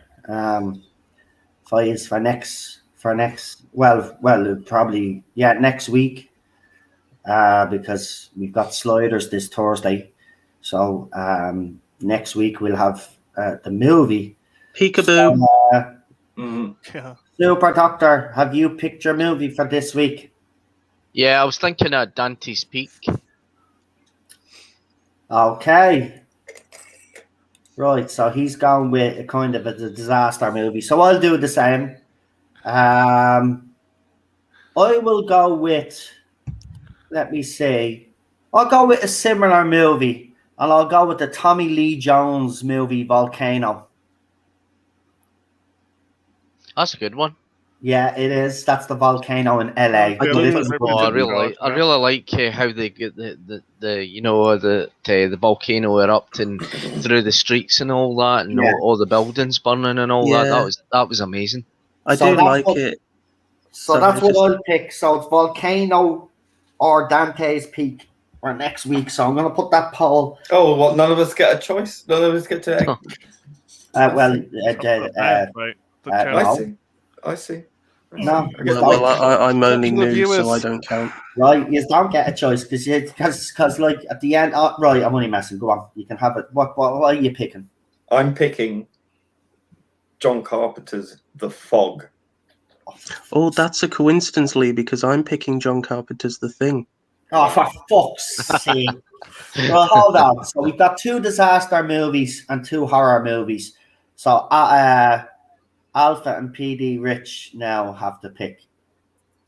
I have no idea.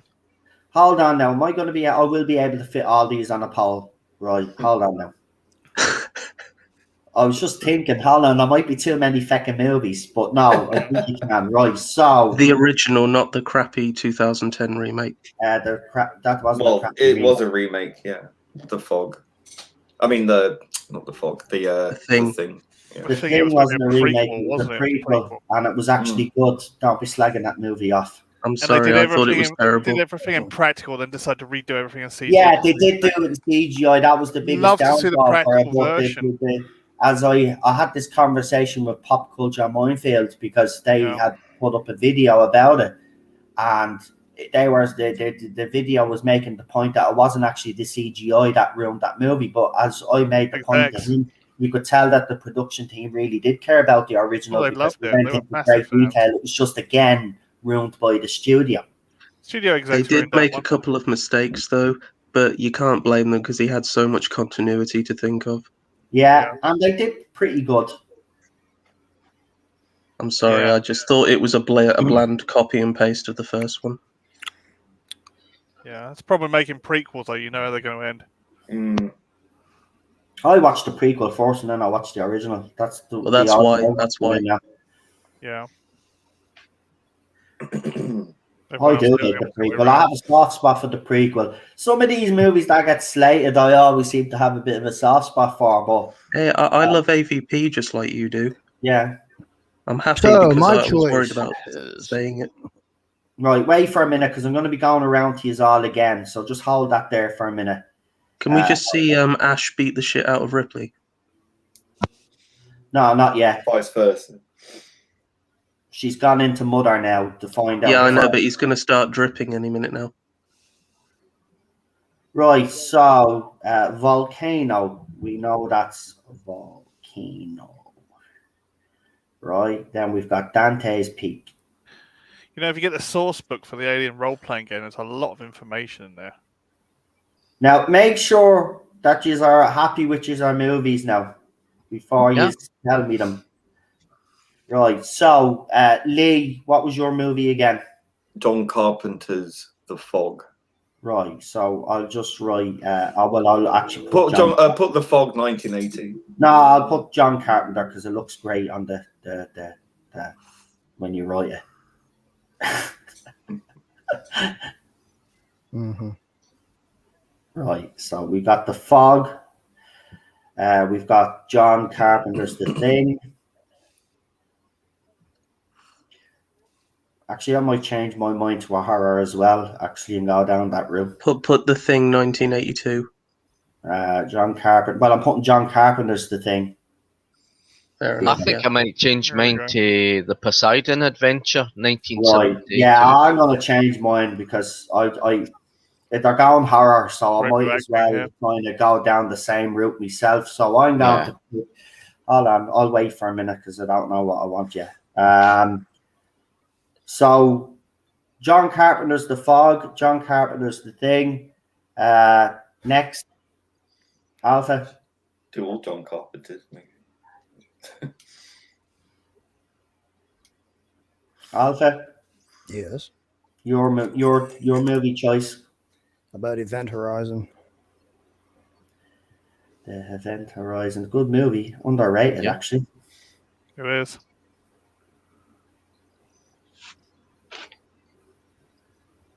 Poor Paul W.S. Anderson's like doing nothing but Resident Evil films. Right. So John Carpenter's The Thing, The Fog, Event Horizon, Super Doctor. Oh no, yeah, Super Doctor. What did you pick? The Poseidon Adventure, the original one.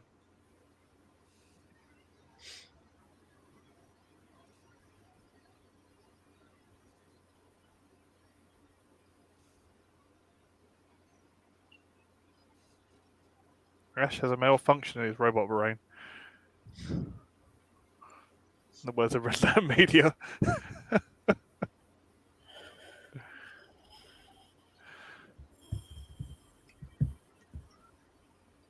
When I was a kid, I had no clue what was going on.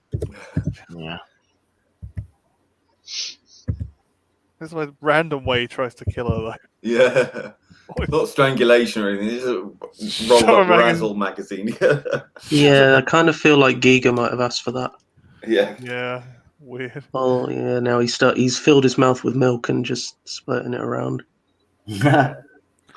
Made Lars Henriksen ill in the end of Aliens. Oh, just not Right, the head PD, what's your movie? I'd actually go for the sequel, Aliens. Okay. No, don't. Come on, it's like 3 hours. Oh, that's cheating. He can go for whatever he wants. That's cheating. Actually, I don't get a chance of I've ran out of options now. So Oh, you take my chance, then we'll do Aliens another time.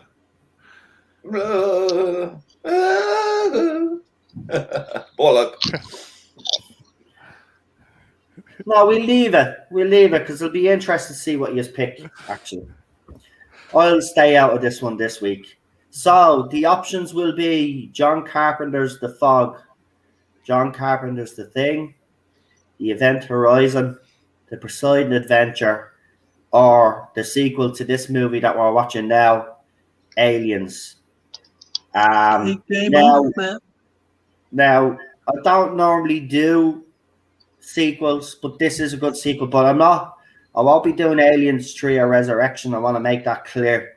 Oh, can we not just like watch Resurrection for a laugh? No, it pisses me off. No. It ruins Never it. watched the special edition of Resurrection. It makes it even worse. Right, well, definitely not. So Like there you are can the choices. tell that the under the head covering's latex. I mean, Yeah. Now, as soon as I put this up, I want you to put it in the chat and vote for your own movie as well, guys. Yeah. So I don't want to hear, oh, nobody's voting for my movie if you don't vote for it yourselves. So vote for your own movie to make sure that at least has a vote, okay? Because these are the movies you guys picked, and then the rest is in the chat. Then get to decide. So as I said, the post is going up right now. So go ahead and vote. both.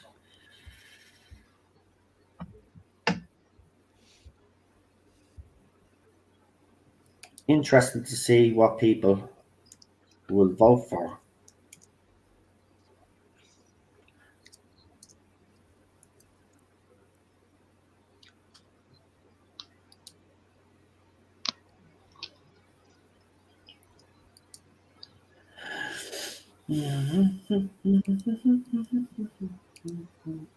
Ash, can you hear me? I love the little grin he gives at the end. Yeah. You have my sympathy. Yeah.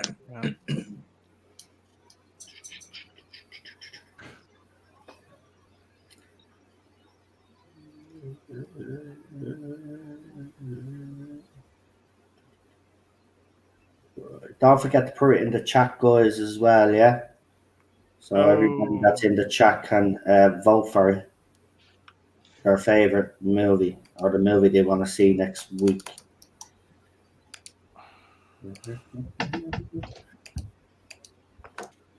What about our lad, you son of a bitch? There you go. Well, the company doesn't give a crap. Pretty much they don't. How did I get behind again? Why is it? Why he has the sinister laugh? No, you cannot say vote for the fog. Now, Beef, you play fair because you do this every time, right?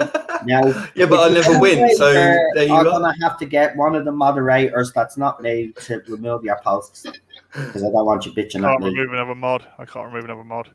Yeah, you can't do it. Nah. Oh, so I have to do it. Noel's got to do it. That's the thing. That is unfair. That is unfair. I should really take your movie off now.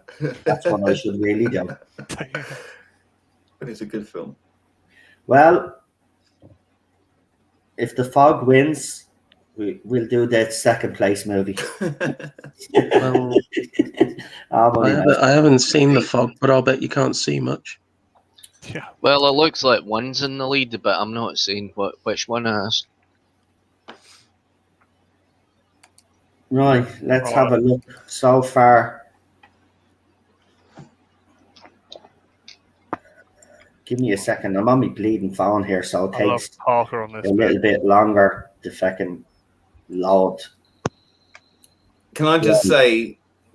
What? I'm removing the post.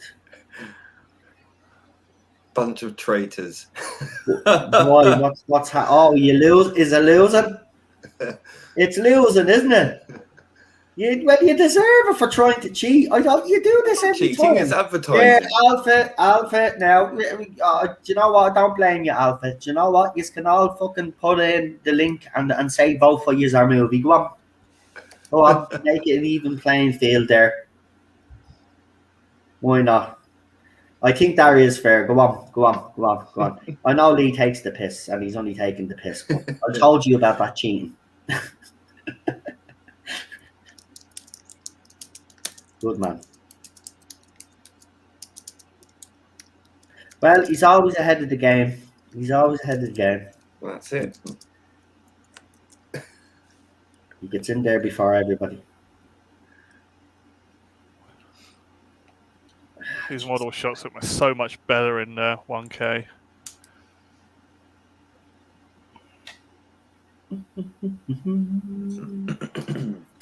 Now, you can't put it in a second time. That's it now.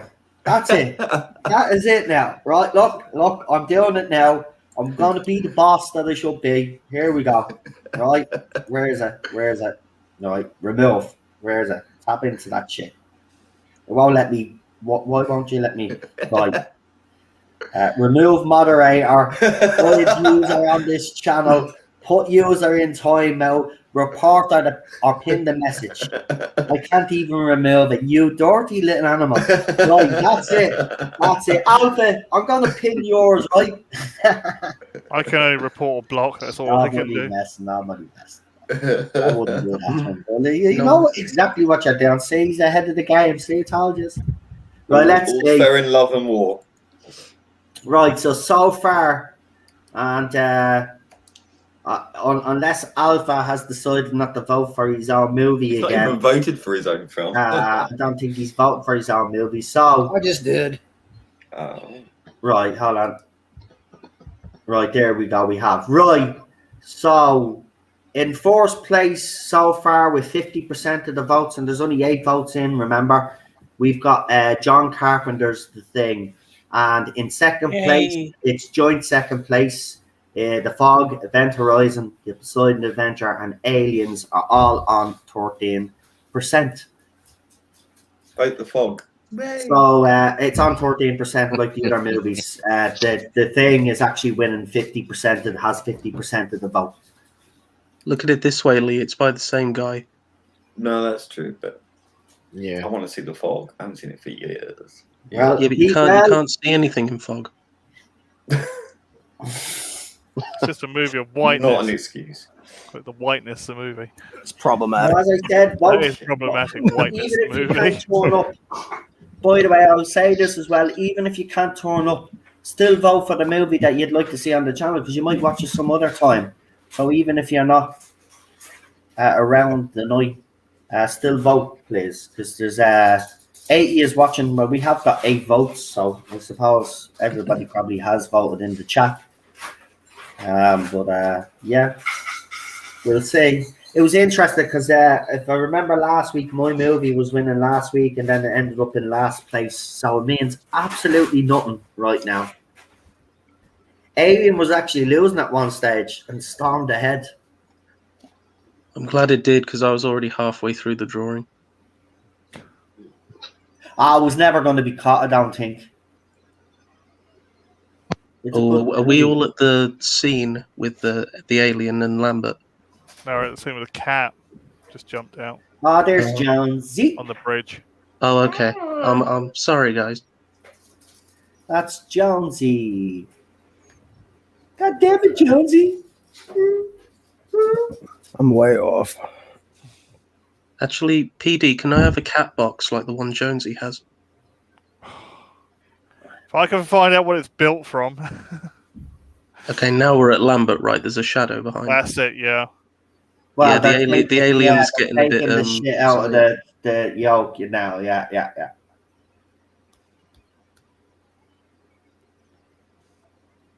I mean, this scene is just horrific. Yeah. Especially when you realise what the alien actually is doing to her. Yeah. By the way, is The Mist a rip-off of The Fog? There's a movie called The Mist. Yeah. Not as good as The Fog. It is by John Carpenter as well, though, I think. Yeah, but the plot isn't as thick. Not exactly a pea super plot, is it? I know she had got out of the way though. This is like no, but she's petrified with fear. She did freeze with fear. I know. I could understand it, but no. Look at this. Look, the alien's just like could have survived. But it starts stroking her hair here, doesn't it? Yeah, and then the tail is. Well, I'm not going to say where it's going. That was definitely a Giga in Spros. And his name is John Cena.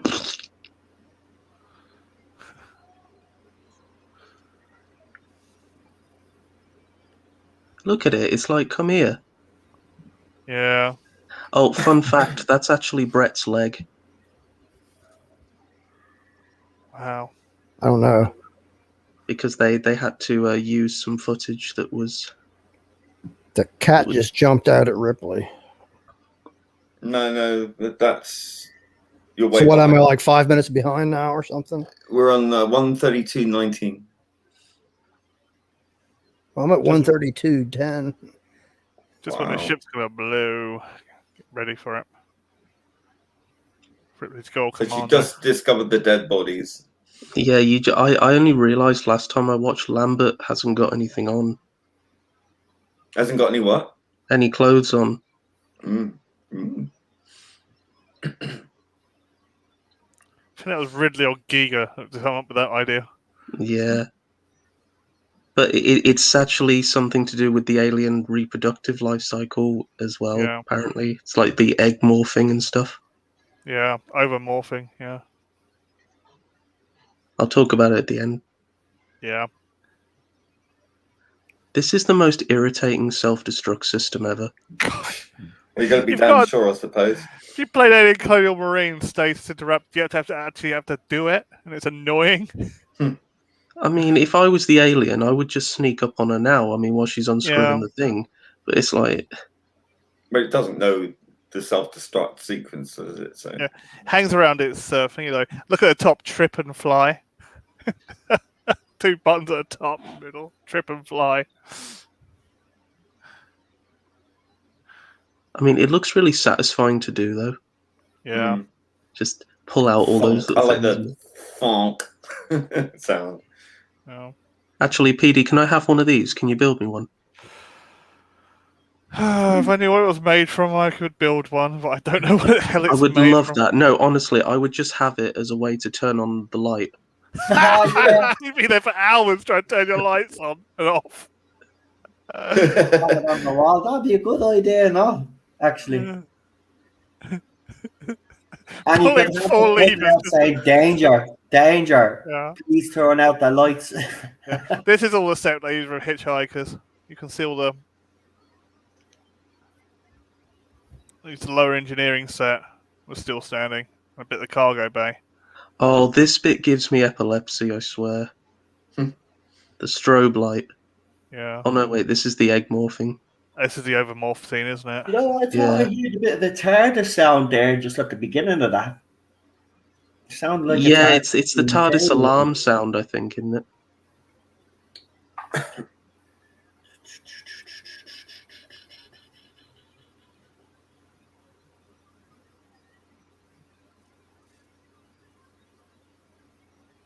Like, this scene should never have been cut.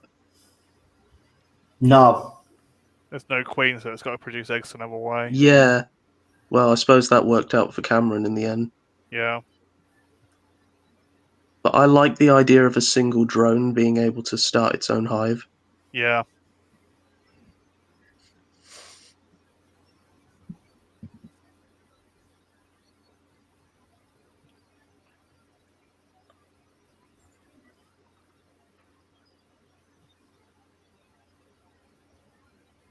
Grim. Apparently, in a bit that wasn't shot, there was meant to be bits of Lambert everywhere because it had eaten her. Oh. Because for some reason it couldn't egg morph her because she was female.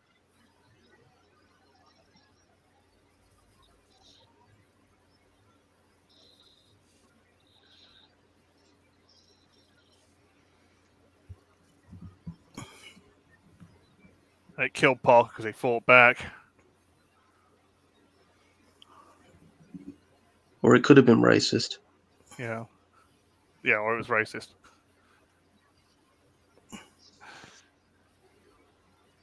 Or Parker was just too damn cool to kill. Yeah, he was too cool. I mean, come Yeah, on. If totally anyone cool. could have killed him Actor. physically, it was him. Yeah. I actually wanted him to survive along with Ripley. I like Parker in this. He's a great character. Yeah. No, I wanted him to like turn up in the escape ship at the last minute, like, oh, you know. Yeah. It's like, oh, Parker, you made it. Like, yeah, let's get out here.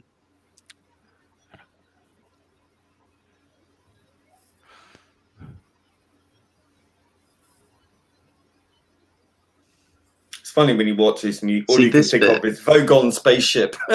Yeah. Honestly, try watching this with the lights off. It's painful. Yeah. Oh, I love this bit here. You ever been on one of those horror mazes where the lights go on and off and the actors get closer? Yeah. Yeah, that's literally this. Yeah.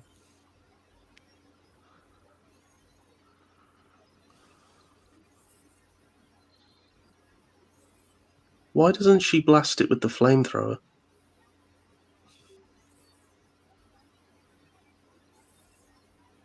I think she gets spooked. Oh, I thought he was going to kill the cat here. Yeah. He's like, no, just get out the way. Probably not releasing the right pheromones. What the hell is this? He's like, I can't reproduce with this. Yeah.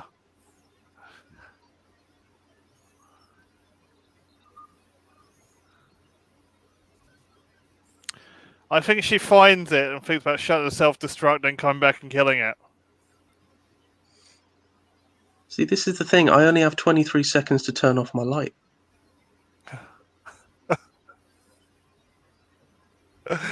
Oh.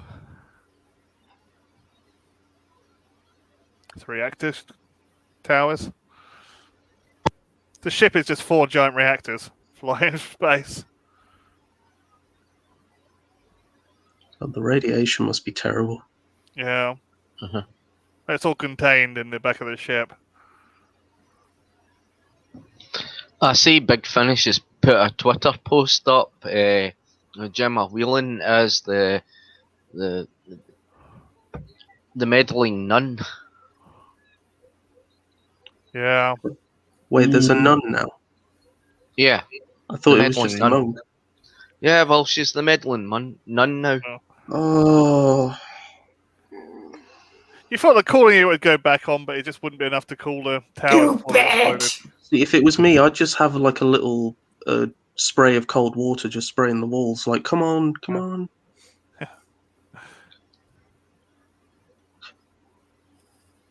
It's like when she says "you bitch," she should have said, "I am a computer." It's like, I don't react to slurs. Computer go, well, you should have started up within the right amount thing of is, time. the alien knows the ship's about to explode. I mean, it just casually goes for a lie down in the space shuttle. I know. It's like, don't mind me, just chilling here. I'll just hide in these pipes. And then when she spots it, it sticks its tongue out at her like, ha ha, you can't get me. Yeah. You left your flamethrower behind, didn't you? Oh yeah, I'm that. What?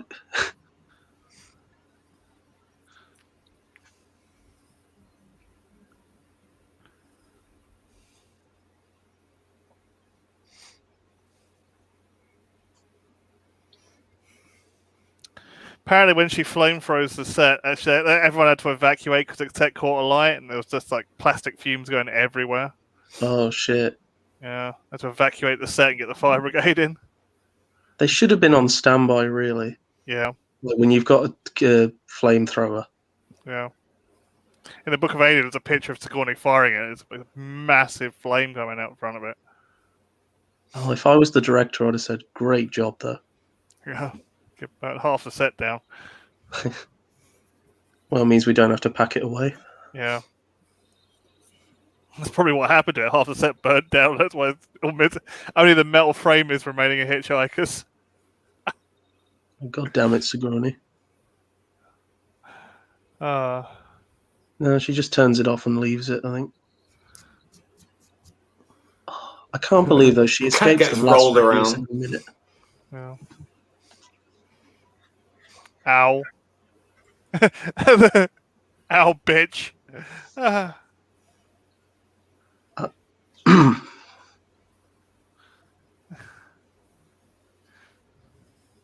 Just throws a flamethrower down. Yeah, they're throwing the cat around like it's trash. Yeah. Animal rights. Oh, I can see the alien's head.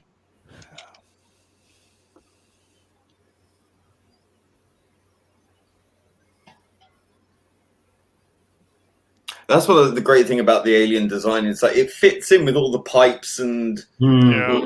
things in the in the ship, so it just completely camouflages. That actually made me jump the first time I watched it.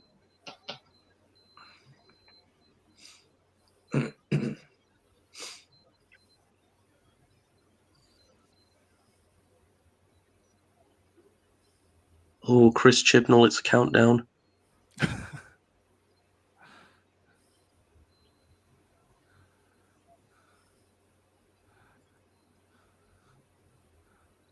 Gets Chris Chibnall hard, doesn't it? 42. 42 seconds to self-destruct. Yeah.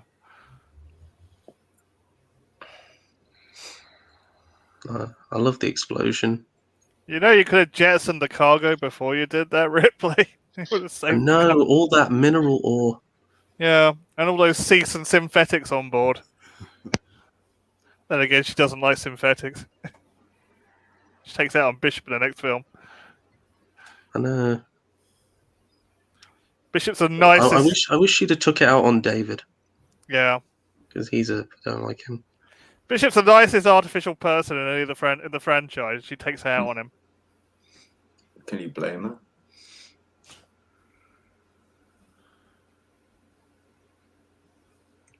Or did you?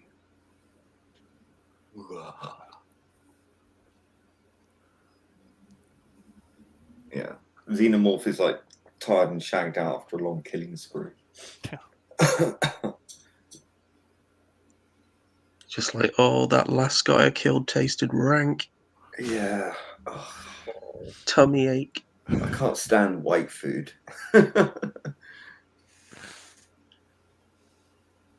Or it could have been with what he did with Lambert. He's just... Yeah. Had a cigarette and decided to curl up for a nap. It was like Lambert was like chili con carne to him. Typical bloke. He's like, oh, I'll get onto you, Ripley, in a moment. Just let me... Yeah, let you do your thing first.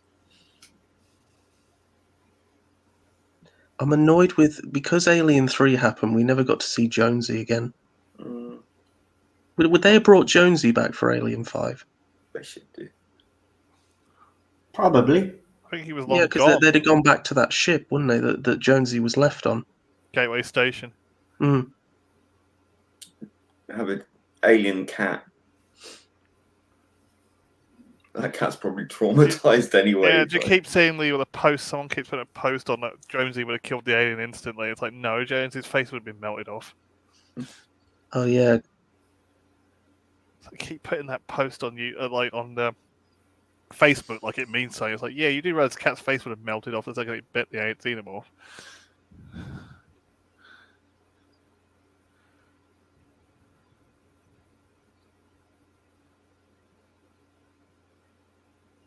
Are we all at the bit where she's getting changed? Yep. Yep. Okay, good.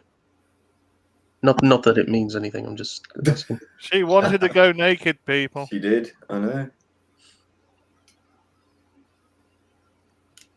Because she thought that would really be sort of... I mean, I admire her confidence. I could never do it. No. She's a strong woman, Sigourney Weaver. Really strong woman. I've always admired her. Yeah, I'd love to meet her.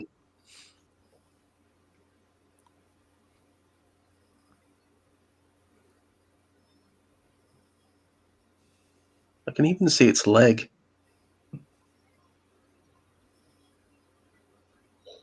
I can't wait to see the Ghostbusters Afterlife. She's supposed to be in that. Wow. Oh, yeah. I'm so sad that we lost Egon. Harold Ramis. Yeah. Harold, yeah.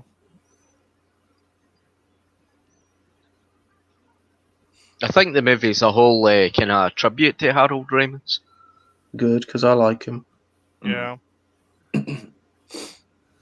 Can you, Ghostbusters 2? The one who plays the black fella, I'm sorry, I'm not good with names, but is it a different actor? No, it's the same actor. He just shaved off his moustache. The difference that makes. Yeah. Well, we don't know if he's got the moustache for Afterlife or not. I think he said in an interview that Ernie Hudson. Yeah. Sorry, Ernie Hudson, yes. And he was in Torchwood Miracle Day as well. Was he? Yeah, he was in the club when he was the agent. Oh, Wow. I didn't like Miracle Day. I know. Ernie Hudson was in it, so it makes it a little bit better. And wasn't the guy from Jurassic Park in it? Dennis? I think he was as well. Yeah. Dogson, we got Dogson here.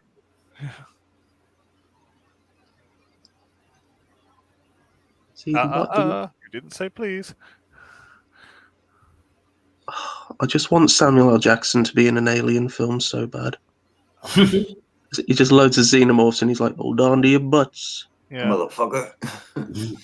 Had to be. I've had it with these xenomorphs on this motherfucking ship. You no motherfuckers. No, come on. He should have been a Marine. He'd have been great. Yeah. Hiss at me again. Xeno motherfucker, my life. Honey, where's my pulse rifle? Yeah. I shall ring down on you with furious vengeance. You know the spacesuit is Lambert's, but they just repainted it. Oh, did they? Yeah, they just couldn't be bothered. They're like, guys, we ran out of money. Just get some white paint from B&Q. It'll be good. Yeah.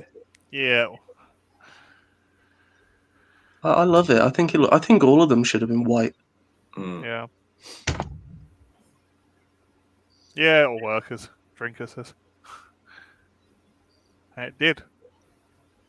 Because this is a day when people could make films. There's conveniently a harpoon gun. Yeah.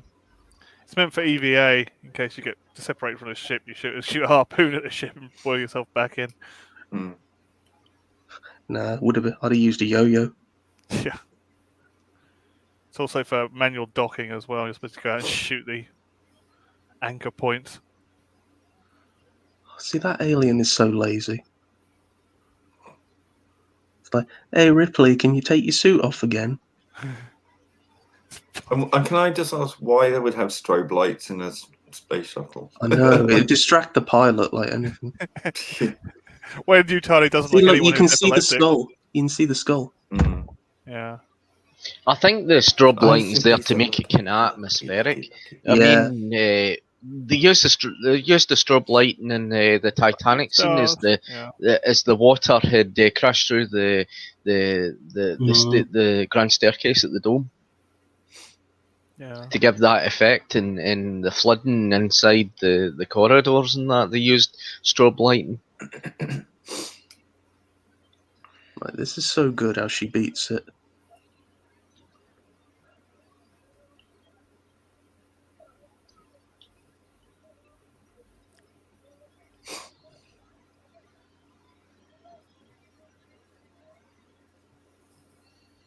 There's your drawing. Yeah, took me a long time.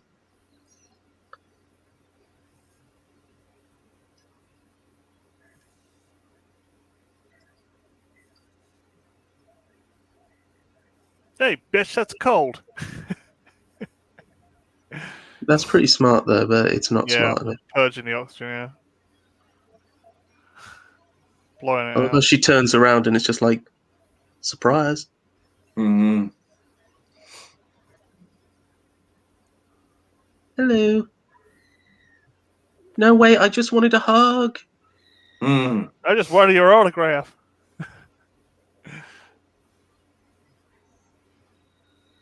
Well, that's no way to treat a fan.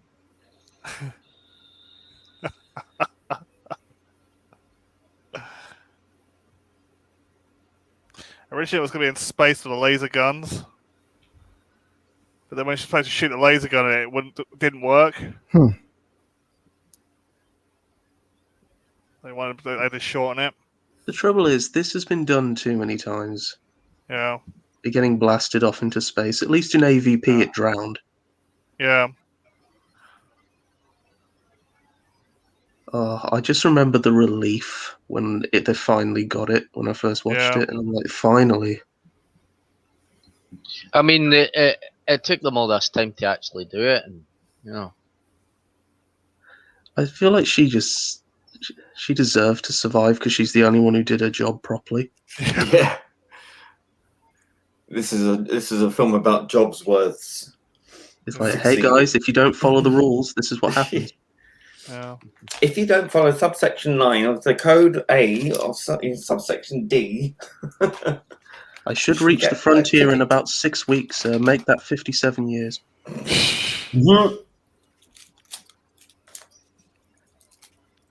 Yeah, with a little luck.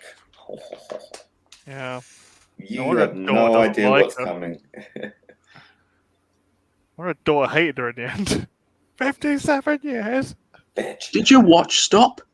Yeah. Do you know what time this is? Hey, you want Gary Binkler time or something? Yeah.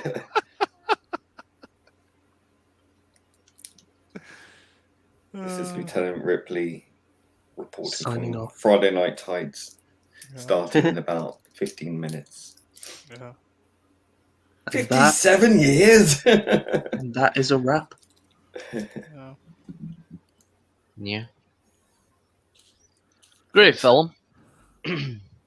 Yeah, like I just have so much more of an appreciation for it. I'm not going to lie, as a kid, when you're a kid, you just want flashes, bangs, and monsters. I was like, where is the creature already? But now I appreciate it so much more. Yeah.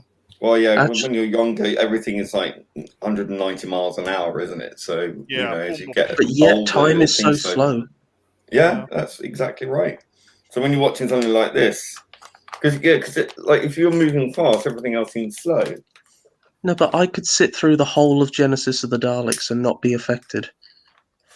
Now I can only do like 2 episodes a day. That's interesting. Yeah. It's like, that's the difference when you're a kid. Yeah. You get so immersed into everything. Yeah, that's true. You're growing up, Jack. Sadly, you're growing up, mate. Don't want to. I know.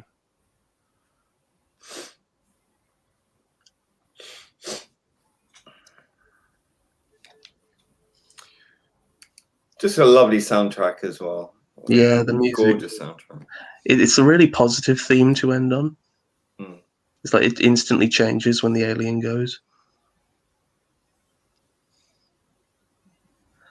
And unfortunately, my DVD has no special features. Blu-ray one doesn't either. It doesn't. They didn't put any. Wow, I'm not buying It didn't copy the special features onto the Blu-ray. I only got But it you because think you can go I on had the box YouTube. set. I had the box set with the original 4 films, and I think it came with a 5th disc with extras. I got the 6. I got the one with Prometheus and Alien Covenant on it. Don't know why I bought them. I wish they just did a box set of 1 and 2. Yeah. Problem with Alien Prometheus is I had to watch a lot of YouTube videos just to understand why everything was happening. Oh yeah, I had to go on to. Have you seen Alien Theory? Yes, Yeah. who did I go on to? And it told me. love- The full guy. Yeah, Alien 3 is very good on it. Yeah, I love that channel. Goes to the deep dives on stuff. Yeah. I think what was it? I watched Croft talks about movies. He goes into deep dives and all Yeah. stuff. He changed his mind as well. He's very good. Right, lads, let's get into this because some people will have to head off now shortly. So we'll start with Lee first. And we lost Alpha Omega, it looks like. How long did we lose Alpha Omega? He got eaten by the alien. It wasn't me, was it? There he is. Better bring him back in. Oh, How there long he are is. you gone? Just a couple minutes. I lost my internet a couple minutes ago. All You haven't right. got a xenomorph in your belly we now, got have you you? back. We got you back in time. Right, Lee, we'll start with you first. You'd like to give your review of this movie and your rating, please. Yeah, I think I pretty much said pretty much everything I needed to at the start, really. I think I'll defer to the other people who didn't really get a chance to. Right. Do you want to give your rating? No. I'll give it. I'll give it a 9.5 out of 10. Get out. I hate people that do that. Get out. Get out. Leave. Go. Just give it a solid number. 9.5. Just give it a 10. And Nothing's perfect. It I'll is. give it a 9.9.5. I think Aliens is a better movie. Oh, you're the get out. See you. Get Goodbye. Get out. I agree. Get out. Get out. Get out, Alpha. Get out. Get Game out. over. Get out. Game over, Anybody Game that's over, in man. the way, Game Get that boat. Come on, it's got a hot guy as a marine in it. I mean, what do you want? Oh, for God's I will agree with you there. There you go. I give it a 9.75. And Yeah, that's more than it's Lee. good. It's good for its own. This is more a suspenseful type thing, and I equally like the Aliens follow up, but it's more action driven, and I like that about that movie. So they're both good. Right, next, moving swiftly on. Who's next to give their rating? Super Doctor.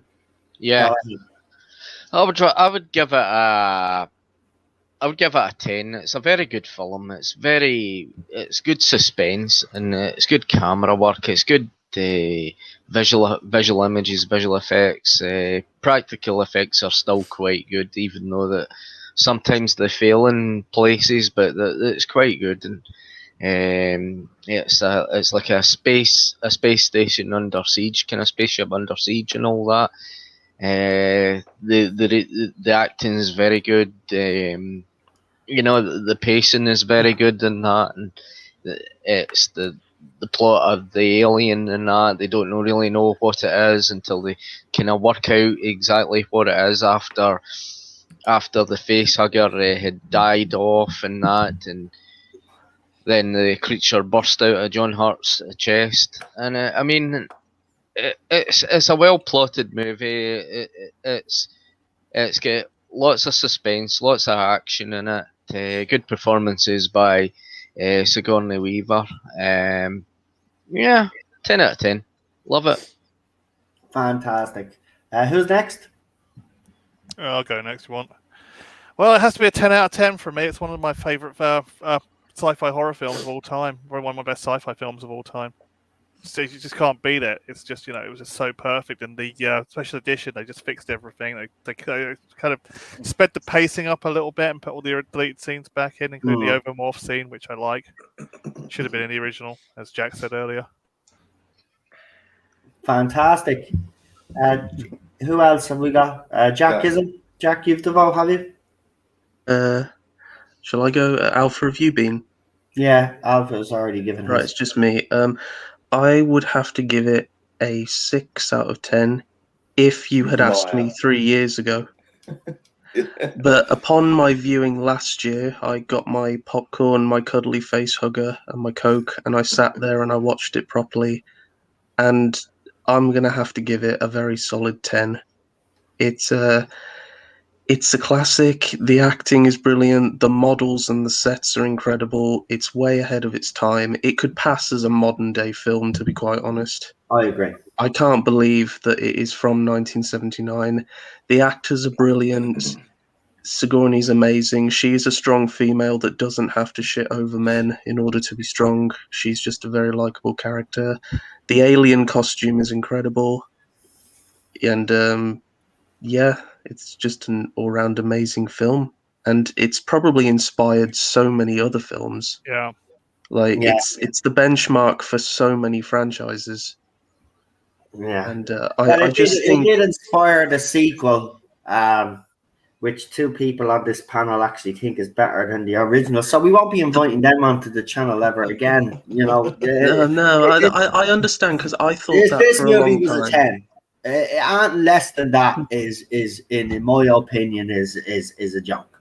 Seriously, it's a 10. It's a bleeding 10. Just The because one you like complaint, aliens, you could have gave that a 10 as well. But this is definitely a 10. The one complaint I have is I wish John Hurt had been in it longer. Yeah. I understand that he had to be the one to have the alien, and that's probably the most iconic role of the film, because it is the drive of the whole film. You're right. I just love John Hurt so much, but at the same time, I don't think it would have been as impactful if it had been any other character. Yeah. He gets a cameo in Spaceballs, though, so it's... Oh, yeah. Watch it. Used to, lads, in the chat, on the panel here, used to stop that now. Now, not only did you just give the movie the lowest rating out of everybody on the panel, now you are trying to fucking G up our movies. Well, to be fair, though, like Alpha Omega is actually boosting the leading film, which was Jack's film choice, not his own. Right, so you just decided to do your own because you're just... Yeah, I said to watch the same theme, only under siege on a snow base instead of on a spaceship. Or in a town, like in the fog. Well, yeah. Have you ever said to someone, you're going to watch The Thing, and then someone says, what thing? And I'm like, The Thing? No, yeah. What thing are you talking about? I'm talking about The Thing. The Thing. What yeah, thing? You know The Thing? Yeah, that thingamajiggy, The Thing. Yeah, The Thing. You know? Can you imagine that if it was called The Thingamajiggy? Right, let's have a look, actually, They're watching me do at the poll. Before we do head off, I'll get everybody to the channel shout-outs now in a second. So, in last place, or in third place, we might as well say, because there's 3 movies in third place. That's The Fog, The Event Horizon, and The Poseidon Adventure. In second place with 17%, we've got Aliens, but storming in the lead with 58%. There's only 12 votes, by the way. Is John Carpenter's The Thing. So, Yay! but as I said, you can share it now when the stream's over, and make sure, when we're doing other streams as well, mods, make sure that you actually, every stream that I do, that you put the old poll in the chat so everybody can vote. Even if they're not going to watch, because there'll be more people watching the Doctor Who watch along, so we'll get a few more votes in there. But right now, The Thing is the movie that people want to watch. But as I said, there's only 12 votes there. I think there was 75 or something, or 90 in the last one. So there's still a long way to go. And Disaster Area has pointed out, The Fog does have a Jamie Lee Curtis in it. And she was quite all right to look at back then. So, Yeah, well, The Thing has... Oh, wait, it has no women. Yeah, that's true. It doesn't have any women. I thought Jamie Lee Curtis in A Fish Called Wanda was quite good. Yeah. And True Lies as well. She's brilliant in True Lies. I do love that. I love that film. Yeah, we should actually put that up as one of the candidates for the week after, actually. Or maybe everybody will agree that True Lies should be a movie we should do. Because that's the movie I'll pick. I've seen it too recently. I see. Right, we give it a few weeks, but we definitely do it, right? We definitely put it in a poll. But listen, what I'm going to do now is I'm going to go around the board one last time, get everybody to do their channel shout-outs, and then we will leave it there. And just before we do, I just want to thank all my guests again for joining me. I want to thank everybody in the chat. Thank you for taking part. We actually had one of our biggest audiences for these movie streams. I know normally we do just have Chris watching, but a lot of you came out this week to watch this movie stream. So I really appreciate it. Thank you very much. So guys, we'll start with you first, Lee. Yeah, go and watch Captain Cockney Spock. I believe he's still broadcasting. Catch my other channel, which has my CGI stuff in it. It's Aldred Audiovisual. And my song Meltdown Ocean Man with Hilda's his babyface Fukin Scissorin. You can download that or stream that on Spotify, Amazon Music, or iTunes, etc., etc., etc. Thank you very much, Lee. And we'll move swiftly on to Super Doctor. I've got a Twitter account under Real Super Doctor and a YouTube channel under Real Super Doctor.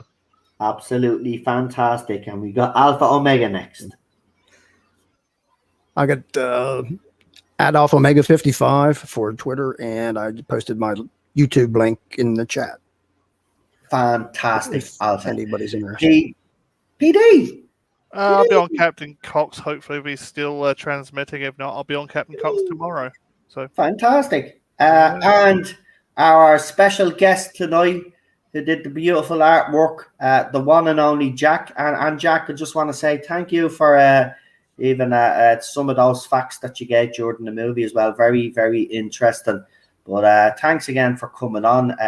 If you'd like to tell everybody where they can find you now, and if you do have a YouTube channel, if you want to get it out there, go ahead.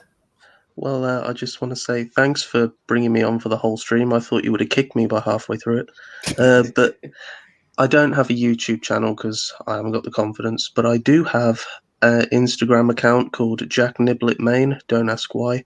It's where I post all of my artwork. And you probably won't go, even though I've told you about it. That's okay. I still love you. Why don't you set up a YouTube channel and do and I want to. I honestly, of your artwork. You could do slideshows. You don't even have to talk or show your face yourself. You could do little slideshow videos of your art and highlight your artwork.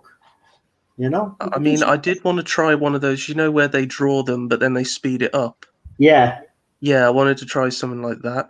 I just need to get round to it. I need to stop spending money on action figures and start spending money on a camera. It's just Well, it's a difficult. good hobby to have, collecting action figures, so, you know. Yeah. Do you want to see, being as we have an alien stream, do you want to see my alien? Yeah. On screen, there. Oh, I don't want you to catch me on camera because I'm ugly. Hold on. God's sake. Youth of today, eh? I know. Lift it up. There you go. Oh, there's his alien. Is that a NECA? Yeah, and here, fun fact, I hate NECA until Yeah. recently because they finally sorted their stuff out. They've given them proper ball joints. Yeah. So they actually stand without falling over, and they don't snap. Oh yeah, They don't snap because all of my figures would break or not be able to stand, and I'm like, I'm not paying money for this anymore. But then, as a long shot, I bought one, and I'm like, wow, this is actually really good. I'd highly recommend you get them. I recommended them to you, Noel. Did you check them out? Get them now. I can't afford any figures right now. I can hardly afford me rent right now. Things are that bad. But yeah, when I do get financially secure, I'll start looking into all of it. There's lots of stuff I want to buy. I haven't bought merch in ages. To be quite honest with you, myself and Cheryl would normally pick up a thing or two, but I haven't in over. That's more than months. I say it's nearly a year now. At this stage, things are that bad. But you know, look, that's the pandemic. It's been bad for everybody. It's not just me and Cheryl. It's been a lot of you. So yeah, it's right now. But yeah, I will look into it. I love that figure. Actually, I have to say. It's I've also got the Nostromo crew, 1x1. I can't find the Ripley anywhere for a decent price. She's sold out, so that sucks. But I do have Parker, Brett, and Kane is awesome. He comes, it's John Hurt. It looks so much like him. Yeah. In the spacesuit. But yeah, as I said, I didn't like NECA, but I am liking their current figures that they're making. So it's like, check them out if you can. They made an improvement in their Gremlins range. I mean, with the Ultimate Stripe and the Ultimate Gremlins, and there's more Gremlins coming out in the NECA range. The only thing that annoys me is I wish they'd put this new joint on their Predators. Yeah. Because like my Predators still have problems with their legs where they can't stand. Also, they've announced what's the main character from The Thing? He's played by Kurt Russell. I forgot his name. McCreary. Yeah, they're doing a figure of him, and it looks amazing. Cool. But the only problem I have with NECA's Mogwai range is they can't get Gizmo right. I mean, no, his eyes don't sit right. Oh no, I just gave up buying the Mogwai range because the eyes were kind of wonky and that, and it was they were off a jointy and all that. You could see the joints and all that around the fur and the skull and that. No, I wasn't impressed by that, but they seem to be releasing a Gremlins 2 Brain Gremlin, Ultimate Brain Gremlin. It's not really out yet, but they're going to. I think it's later in the year they're going to release it. Do you think they'll do the one with the wings? The Bat Gremlin, they did release the Bat Gremlin, but it was like the Mohawk Spider Gremlin. It went so quickly, and you never get a chance to get it. That's the trouble. It's the problem with collecting is everything just sells out by scalpers and things. It's like you're lucky if you can get anything. Yeah. Especially in the UK, because it comes out in America and they get things really easily, but here you have to pay ridiculous money. Yeah. And it's like, come on, guys.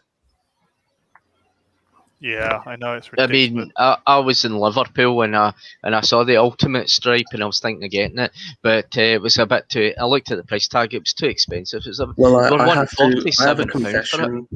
I have a confession that I need to make. I actually get my toys off a website called AliExpress, and they import them from China, and you get them much cheaper because I can't afford like $39.99 a figure. Yeah. And some people say like, "Oh, you're buying." Yeah, like some people say, "Oh, you're buying knockoffs." Trust me, you saw the Alien I just showed you. These are not knockoffs. No, you buy them directly from the manufacturer and they get them a lot cheaper. Yeah. I got Yeah. my Cut out the middleman, that way. Yeah, they cut the as middleman. they say. Right, lads, we're going to have to leave it there because we could talk about this all night, but I know some of you want to go off and stream away. So we will leave it at that. So I will see you again. When? For the classic. No. We got sliders. Well, thanks, Chris. For Sliders. Right, What day is it today? I've even lost track of reality now. This is Tuesday. Tuesday. So Thursday we have sliders. I might have a video on Chris Chibnall later on because there is a bit of Chris Chibnall Mills. Actually, something positive. Hope he's is he leaving? No. It's nothing got to do with him leaving Doctor Who, but it is Doctor Who related to something. That would have been a great birthday present because it's my birthday. He did do something special for a Doctor Who fan. Buddy. So I'd be criticised if I didn't highlight it. So I'm gonna highlight it and talk about it. So look out for that video. That might be later on. I'm gonna probably get something to eat first. Bring Ted. Let's wish Jack a happy birthday in the next 20 minutes. No, Lee, wrong day. It's Thursday. Oh, Thursday. Thursday. Okay, sorry, my bad. I thought it was tomorrow. I thought you said it was the day after. No, but I was actually born. I was born late, so technically the bun is done. I just didn't want to come out. I just couldn't be bothered. Fair enough. Right, we're off, folks. I shall talk to you again later on, and have a good one. Enjoy what you are doing now, and I can hear a dog barking. So, which means Ted is going to start now. And she'll bring him out now for me to bring him out. So I'm going to have to bring him out now. So I'll bring him out before I have something to eat. Actually, that'd be better because if we Did you show Ted the drawing? Ted, Cheryl was actually sitting on the floor when I showed her. So Ted was sitting beside her. So yeah, he got to see himself.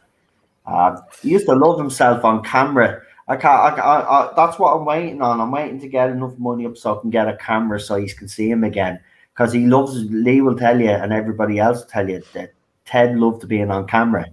Like when I was streaming and I was on camera, he always wanted to be on with me. So, so I'll get a cheap knockoff camera or something. You know, it doesn't have to be too expensive, but it's just getting the money up now. Right, gonna head off. I'll talk to you. Here's some of Lee's great, fantastic art video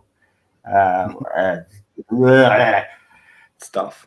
So if you're looking to get a trailer going for your channel, you're starting out and you want a snazzy looking trailer at a reasonable price, Lee is your man. So check this out. Talk to you later. Have a good one. Say good night, panel. Good night, panel. Good night, panel. Good night, everyone. Okay, I'll rephrase that because I sound out of the situation. Say good night, chat. Good night, chat. Good night. Good night, chap. Good night, everyone in the chat. There you go. Right, good night, folks. Here you go.